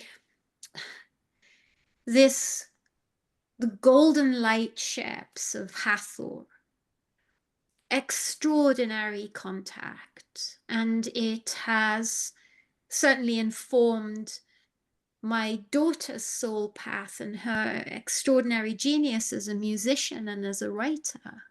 And she's aware of her legacy as a priestess of Hathor too. So these contact experiences are heavily related to the gods, and they're heavily related to the materializations of the gods too. So are they the UAPs of the Hathors, the goddesses themselves? Yes. So the temples, so we have terrestrial temples, and maybe the terrestrial temples are also the templates of the UAPs. I mean, there's so many questions we can ask as regards to what this is. How do you But spell these are Hathor? arcs. I mean, they're definitely arcs, and what we're experiencing are the future arcs of humanity. How do you spell hassles? Hathor. Oh, H-A, Hathors, hat, Hathor. or Okay, hor. I got Yeah, that. Hathor. Is So, it okay with you if I'm putting this into the chat box yeah, then? sure. And then also Sure it somebody is. else had a question. Allison says she's too shy to share, but what about the Nubian pyramids and the Celts? Oh, I love it. Can I Well, ask Alison to come on? Come on, Allison, come out wherever you are. Okay, I'm here. Bit shy. Can you hear me? Nubia, the Sudan is extremely important. I mean, the legacy of the last real pharaohs. Yeah. Takar is an extraordinary pharaoh who really witnessed the fall of Egypt and was furious. So the significance of, for example, the Sudan and Nubia, yes, but it's also a place of the force of the goddess. So Sekhmet, in her very fiery form, she is native to the Sudan, and so the Sudan is part of this understanding of the goddess and what she means within the context of time. But ultimately, Nubia and the Sudan, it progressed Egypt, and it was ultimately right at the end of Egypt as well. So that is an important legacy to observe within the context of, say, the late Roman period. The Celts are important because, of course, in the late Roman period, we had Hadrian and other associated emperors that were also building the legacy of the Roman Empire, which is built on ancient Egypt. So the Celts and the ancient Egyptians, they go hand in hand. I was born in the north of England. I was born in Northumberland, and I lived on the Roman wall. And so the traditions of ancient Egypt are embedded in the Roman remains in Northumberland and Hadrian's Wall. And we see, for example, on the scenes of the Temple of Esna, which is about 45 minutes from Luxor. It's just newly restored. It's an extraordinary late period temple, and it's extremely intact. And it has these incredible depictions of the Scottish dance, the Cayley, and you can see that its origins are in ancient Egypt. That excites me hugely as someone who has always understood that ancient Egypt has always traveled far further than anyone has accepted. Yeah, I get that. Yeah, I get that connection. I'm glad to. Yeah, it's good to hear. I love I sense Esna. it. I love Esna Temple in terms of, I mean, the Northumberland Cayley is slightly different to the Scottish Cayley, but you see these incredible influences from ancient Egypt, and how ancient Egyptian culture is enmeshed in the culture of Northumberland, even how they have this unique sun bread as they still do today in modern Luxor. It's extraordinary connections. Yeah. Yeah, that's affirming to kind of hear. And the children of the prophets? You mentioned in your talk something about the children of the prophets. There was so much there. There was a lot there. I have quite an interesting theory on this. So the children of the prophets dispersed through various continents, nations, etc., etc. I see that the progression of evolution from Egypt is also laid down through Shinto. It's laid down particularly through Shinto and the royal household of Japan. What I think is that I've just lost my track. I'm sorry. What I think is that there's an enormous capacity and potential in this cross-fertilization of ideas that are of Atlantis. I mean, that I think Egypt is at the epicenter of that. And I did speak a little about the Eye of Ra, but Atlantis was described as the Eye of Ra, and I believe that civilization was built in the image of the Eye of Ra and the protection of the Eye of Ra too. So Atlantis is there. I mean, you see it in the temples. They're arcs. They're arcs. And they are encrypted with the message of our creation story and what emerged from the Great Flood. I mean, every single period has its own interpretation of the creation story. That's why it's so difficult to research.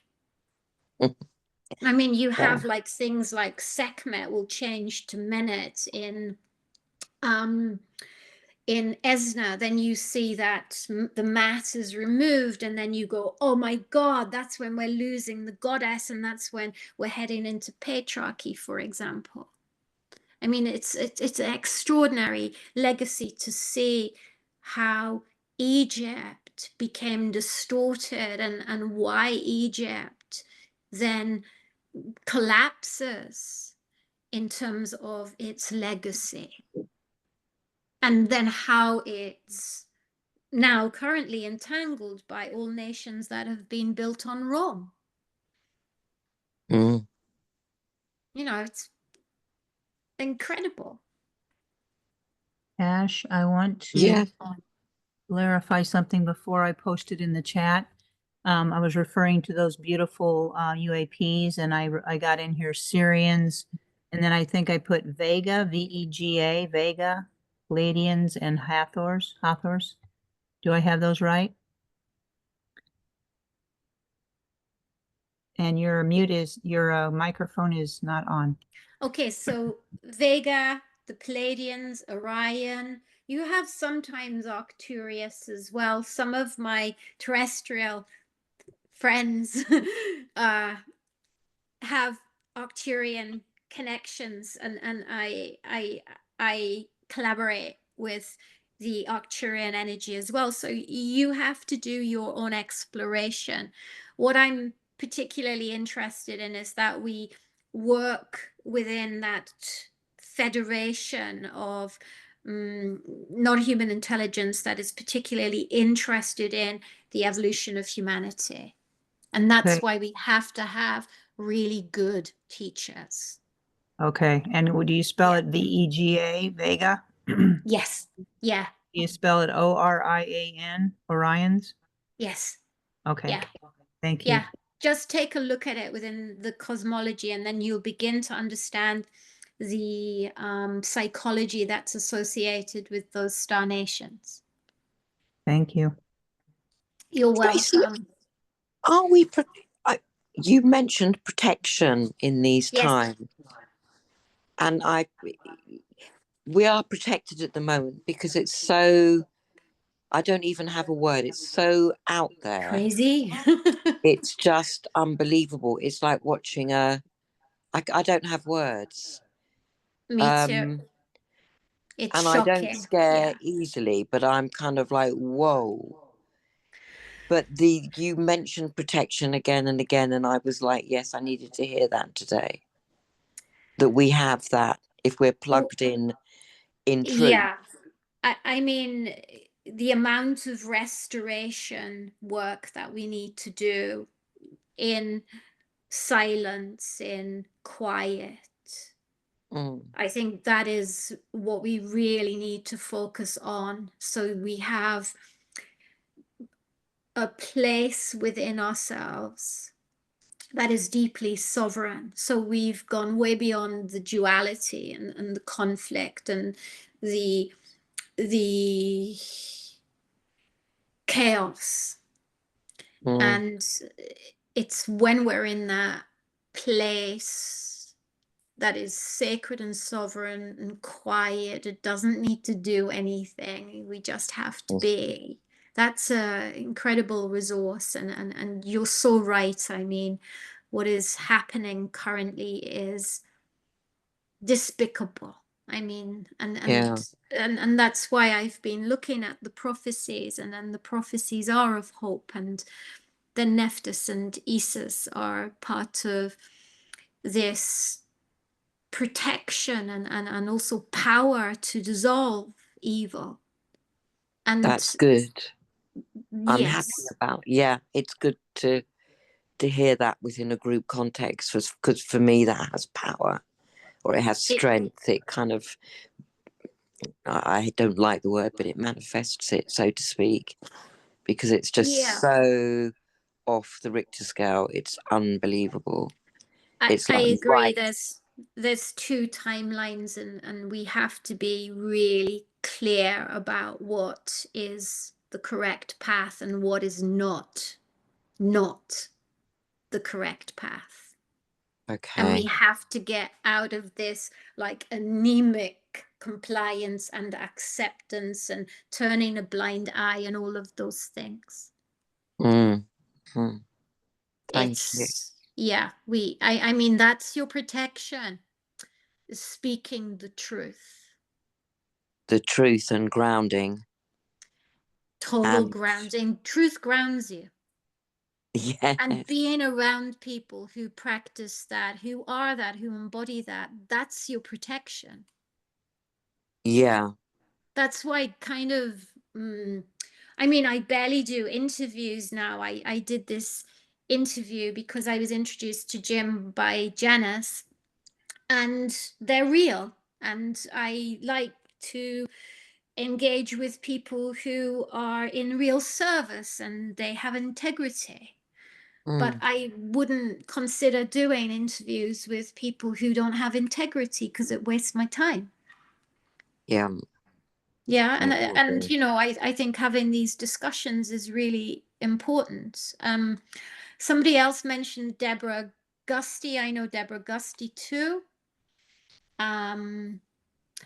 Yeah, I mean, I sat in panels with people speaking about ascension, but ultimately ascension is about transcending all of the programs that limit our capacity as human beings. We must take spiritual community to the next level. We must take all communities to the next level. I mean, it's the only way to create peace in the world. Yeah. Yeah. It's big, it's big, it's huge at the moment. Yeah.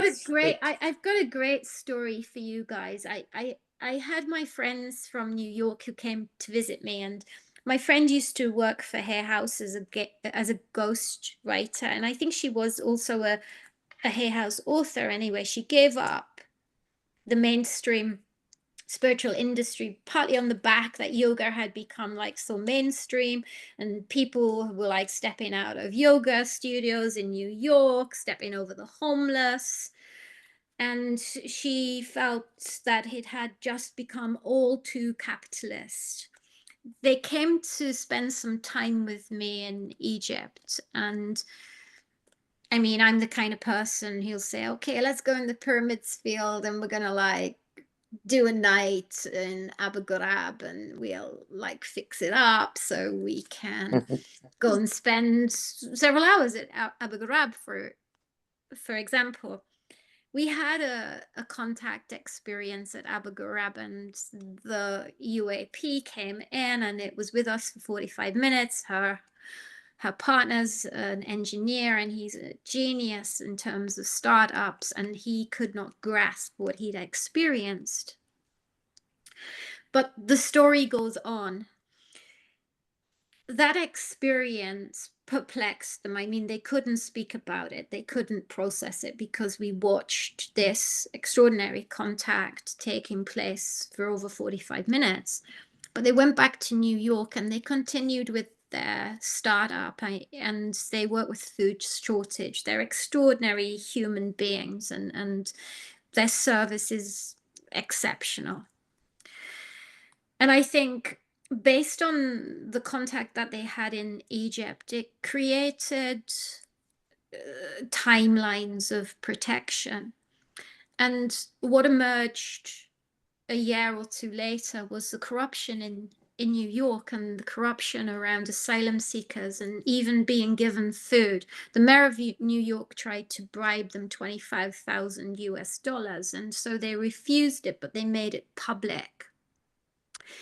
This dismantled a whole web of corruption, and it took many, many individuals into being prosecuted.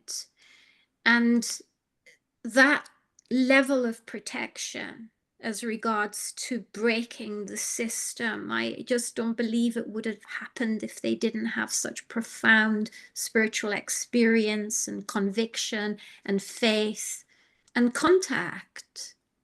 It's this stuff that we have to remember. We can break the system, but we have to break it because we're breaking the system within ourselves. So contact is really important, as are real spiritual experiences. So we have to stop putting up with all these fake influencers. Mm. It doesn't give us anything that's groundbreaking. I mean, the rhetoric that I'm listening to, and I see it in teachers too. I mean, it is not creating change for those change makers who've been incarnated to transform the world. Yeah, and I it mean, distracts people from that, isn't it? It's like a sabotage. yes. And so it's a plant as well. I mean, the whole industry now is so enmeshed in Hollywood that we've lost sight of what is really truly spiritual. Mm. Yeah, part of Yeah.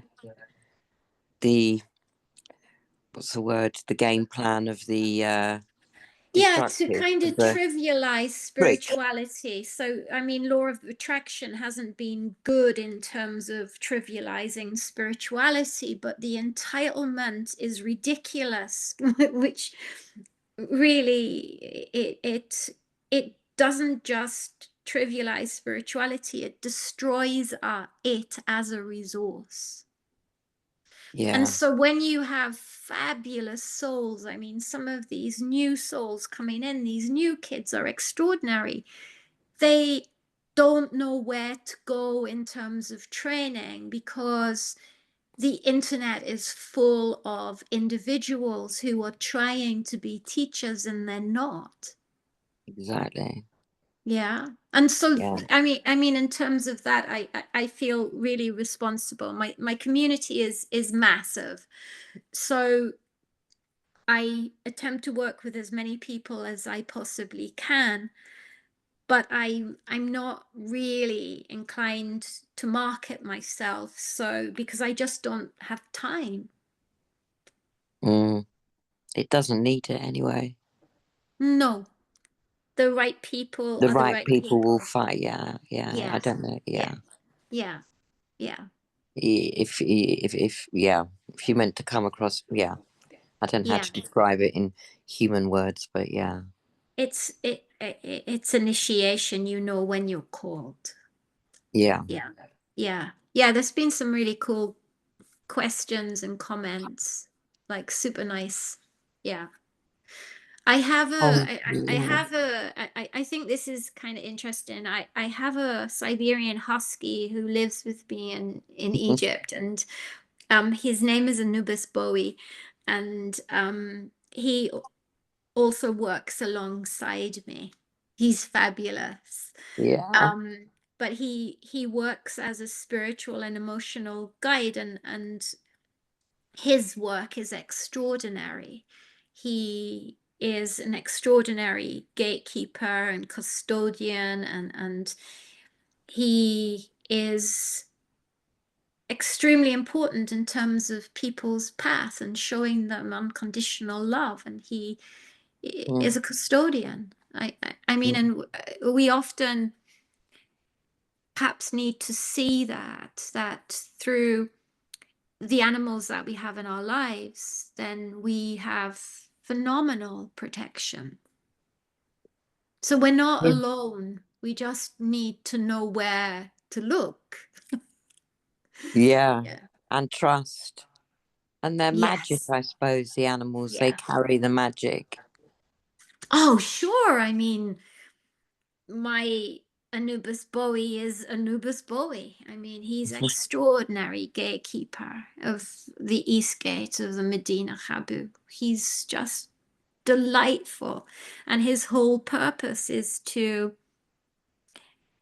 give healing. He's just incredible. He's the happiest when he's in meditation with others. Mm. Yeah. He's part of El Buwabar. That's what he is. You're a darling. Thank you. Thank you.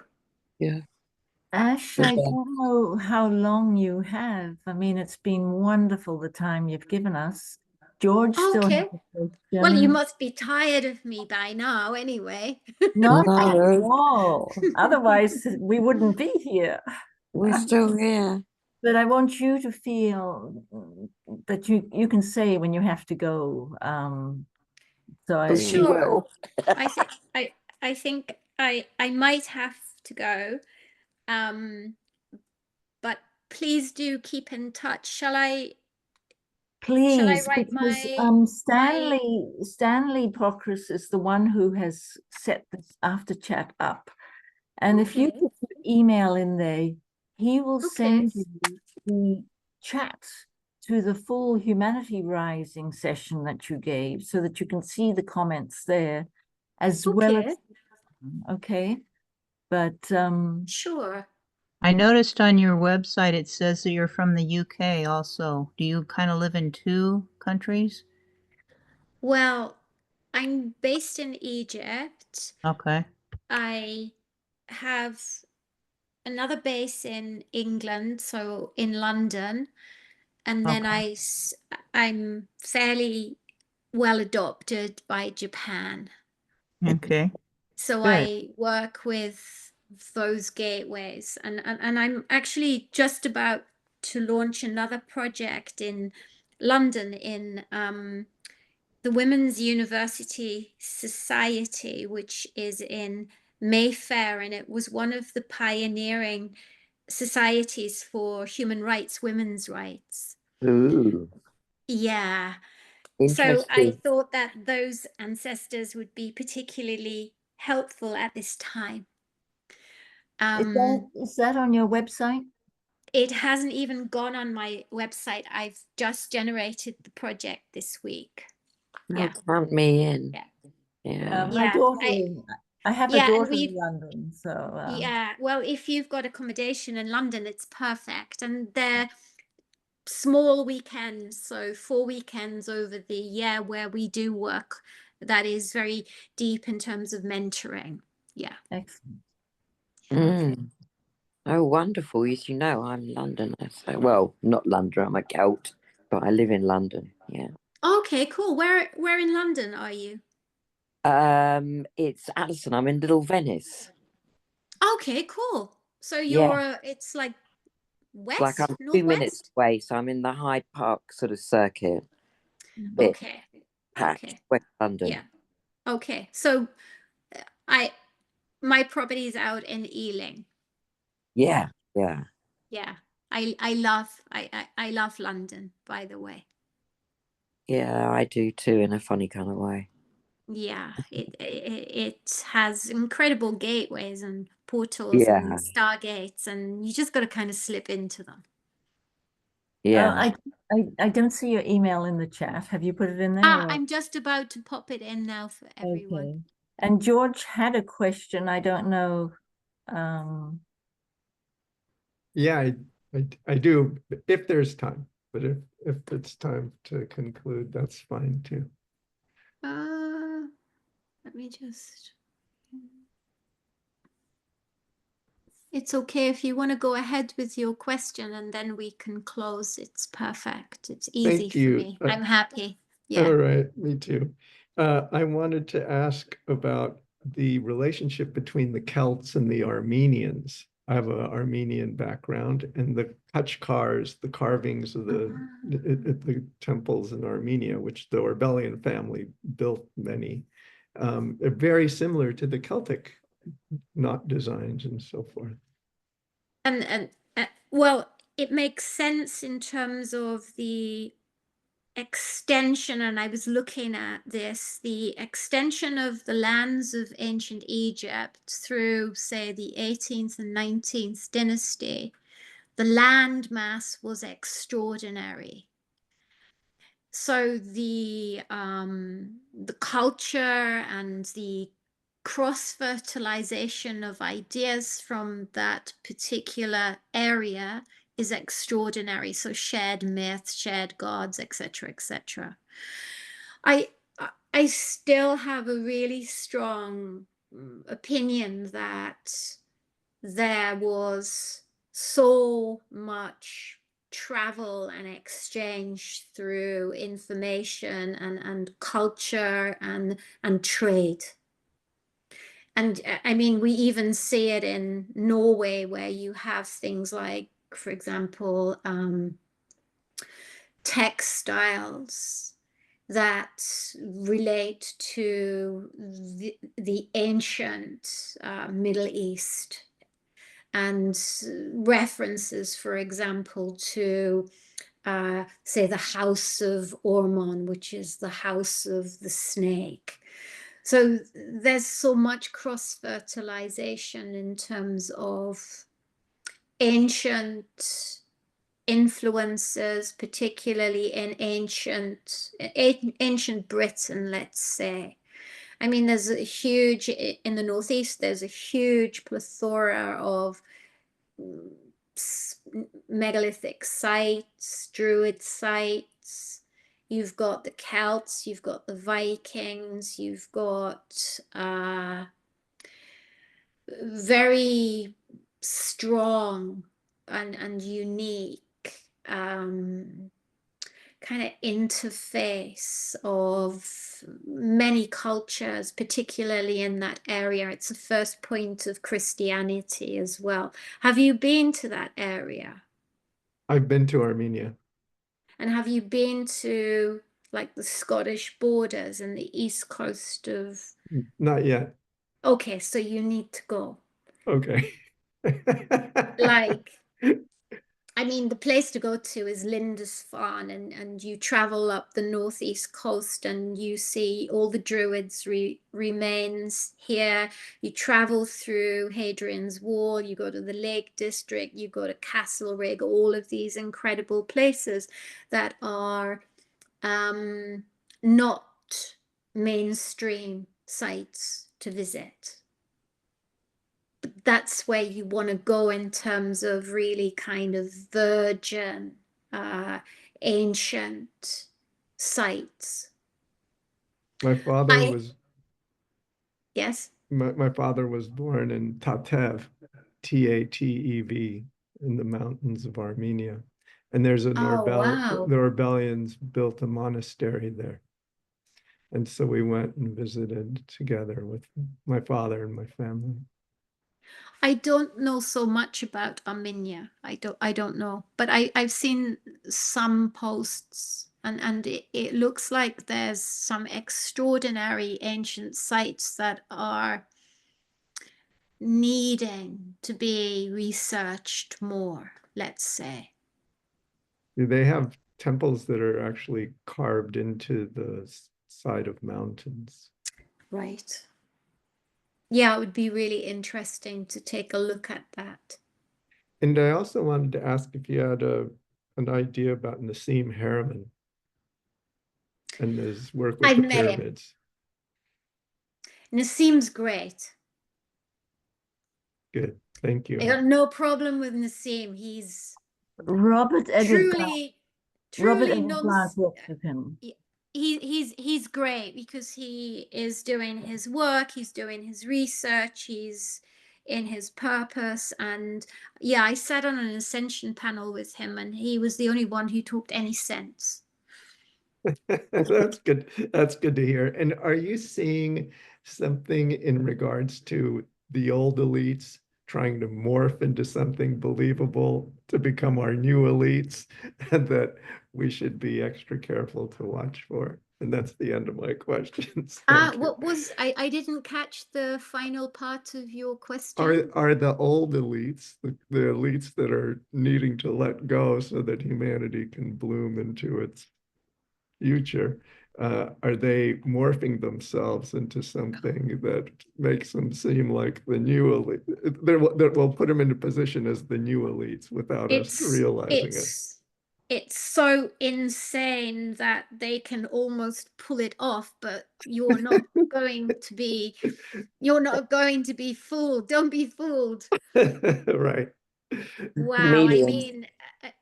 I mean, but behind that is a signature that is so dark and that's what we have to be really aware of. I mean, while there's certainly some entertainment in how ridiculous it is, I mean, the forces behind it are extremely evil, let's say. I mean, capitalism is something that it magnetizes lowest, densest contact and the densest levels of non-human intelligence too. I mean, that's why we have to be really cautious. So yes, there is a reinvention. I'd be really careful with, for example, Musk and what he's purporting to materialize in terms of transhumanism. The Starlink also is a real detour in terms of contact. But again, if we're working with the legitimate first creation gods and the star nations, their technologies are more than powerful to disrupt, dismantle, and destroy what the negative elite are orchestrating. That's what we have to be really clear about, that our work is holy, that it's completely sacred, and then we will be okay. We had a visit from Jerry Anderson from the Mystic Monastery. Do you know Jerry on the show? I don't know Jerry. I think you would No. love the Mystic Monastery, and he's doing a group of healers that help new souls coming in to deal with the shift of being dropped into a place that doesn't really recognize their abilities. And he had two great tips for recognizing darkness. Uh-huh. One was it always will create separation. And two is that they will resist change. They will kind of continue with the status quo. So, they promote separation and they resist change. That was the great takeaway from Jerry. I mean, I had some of Musk's inner circle come to me for retreats in Egypt, and they were the craziest, most burned out, angry people I could possibly ever enable. And it was literally, you need to sit down, have a reading, and let's get this rebalanced. And that level of burnout is so destructive. She left soon after, by the way. And I mean, and that's what we have to look at, that these people don't give any measure of peace to our existence. And just their presence, I think that's something to look out for in terms of protection. Thank you. Yeah, I'm so cool speaking with all of you. I Ash, mean, you're so cool. Don't forget your email address. Yes, Yeah. I will And put it in now. Yes. Partly because I'm on your website to send you a message, but it will not go through. The site's just been burst, and there's a couple of glitches in it. So yeah, I'll do it. I just copied and pasted it, and I thought I'd send it to your email instead. Okay.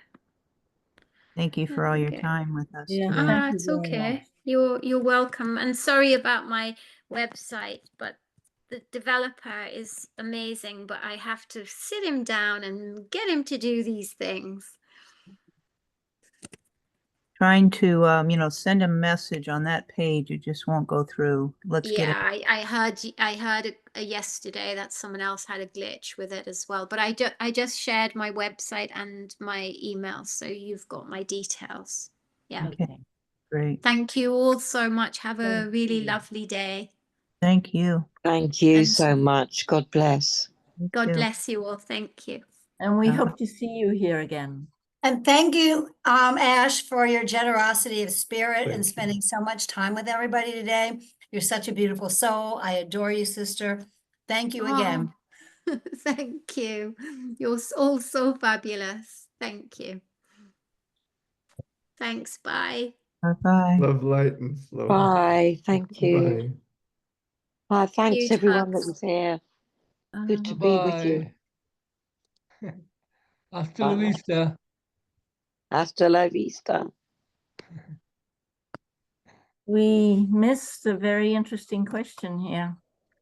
Yeah. The spiritual connection of ancient Ethiopians with Egypt. That would have been very interesting. Tago, you have to write to her or something and let us know. Yeah, email to her, perhaps. We just got that email. Yeah. I could let go now. I don't know what everybody else wants to do. Oh, I just wanted to ask Lynn a question. Lynn, Well, are you with me? she made it sound like we're right around the corner from almost a global awakening. That we're going to move into a whole different thing here in the very near future. Did that other people get that impression? Yeah, I would say so. Something's coming very soon is my sense of it with her. Jack, how did your talk yesterday? You were on that, right? I wasn't. I was doing a webinar or a live webinar. Yeah, that's what I'm We the referring World. to. That's what I'm referring to. Did you like it? Well, I was the person who put it together, but we had a few problems. Okay. One of the main problems was that the hostess that was running the webinar, her sound went down quite a bit. So at some point we just had to end it. So that didn't work too well. And then there was a little miscommunication on our side as far as putting it together. They thought I was talking about not doing the Zoom, but what I really meant was I didn't want to have a Zoom sent to everybody because that meant that people it wasn't sent to couldn't get on. So I wanted a general one. But anyway, a few very interesting people, some of them evolutionary leaders, joined, and Richard Flyer is a community builder. So the conversation at the end, after we had to cut it off, was actually the most interesting. But what I will say, even though we had some problems, I mean, it wasn't a smooth running show. The idea of the what do you call it? Solidarity economy. What it's called internationally, the social solidarity economy. Is something to really look into because we can't expect to be able to create a world that works for all when we are relying on the current people who run our current economy in the U.S. and worldwide. We got to put something else together, and this solidarity economy is doing the most to do that I know of, and they are totally people who are into conscious business and treating each other well. So anyway, and there's ripus.org. I don't know if I'm gonna. I guess I could put that in the chat here, but it's RIPESS.org, and that's a global network of networks for the social solidarity economy. In other words, there are networks of this group in five five continents plus Oceania. So they have a start on the new world that we want to build. And I guess the reason I put them on there, and I'm going to continue to follow them and to assist them in getting exposure, because I bet there's not one person here that knows what the solidarity economy is. Anybody want to raise? Well, we only got four people to raise their hand, but Stanley does only because I sent it to him. But anyway, You want to log that into the chat box there, or was that from the other day that we got that already? Yeah. yeah. Oh yeah, right. Well, yeah. Okay, what you have here. Let's see. This is the says beginning of right? an other networks page, as Oh, right. based on your conversations and suggesting that I'm moving it, look into this direction. So we have a link to their website, and it's about as far as we go in terms of my work. And this is coming up in it's not English. Okay, what I'm going to do, I'm just going to put it, and remember that if you're into this, remember that it's Ripus, because I'm just going to put ripus.org. Well, of course, the automatically takes my name with it, so that should work.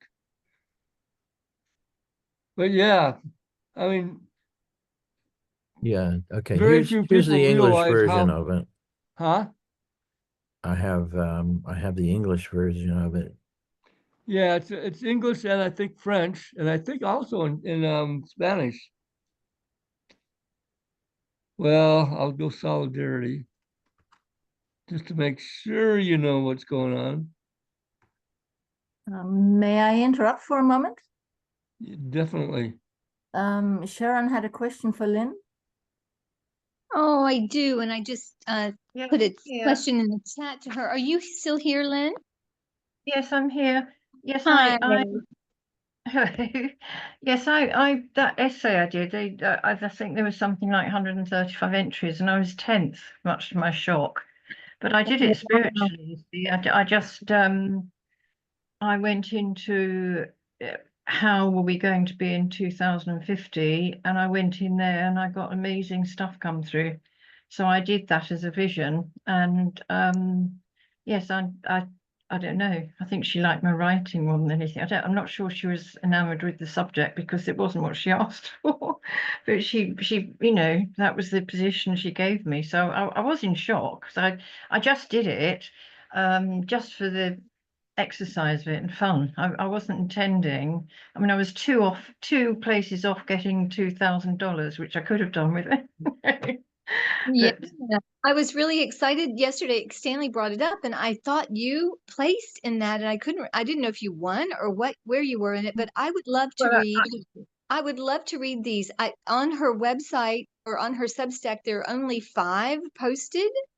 okay. Yeah, there are more, and I'm trying to track her. I had a conversation with her yesterday, and she's very interested in trying to collaborate with me, with whoever, but she's very helter-skelter is a good term I might want to use for Suzanne. It's a little hard to track one idea from another, and time is she's however old she is, she has a part of her life in all these different eras, and it's a little hard to track. Her most recent video that I have is a retrospective of the last 2 years, and it starts off with her at about 25 years old, and then goes to her when she's 75 years old. And it's a little hard to track, who is this person we're talking to?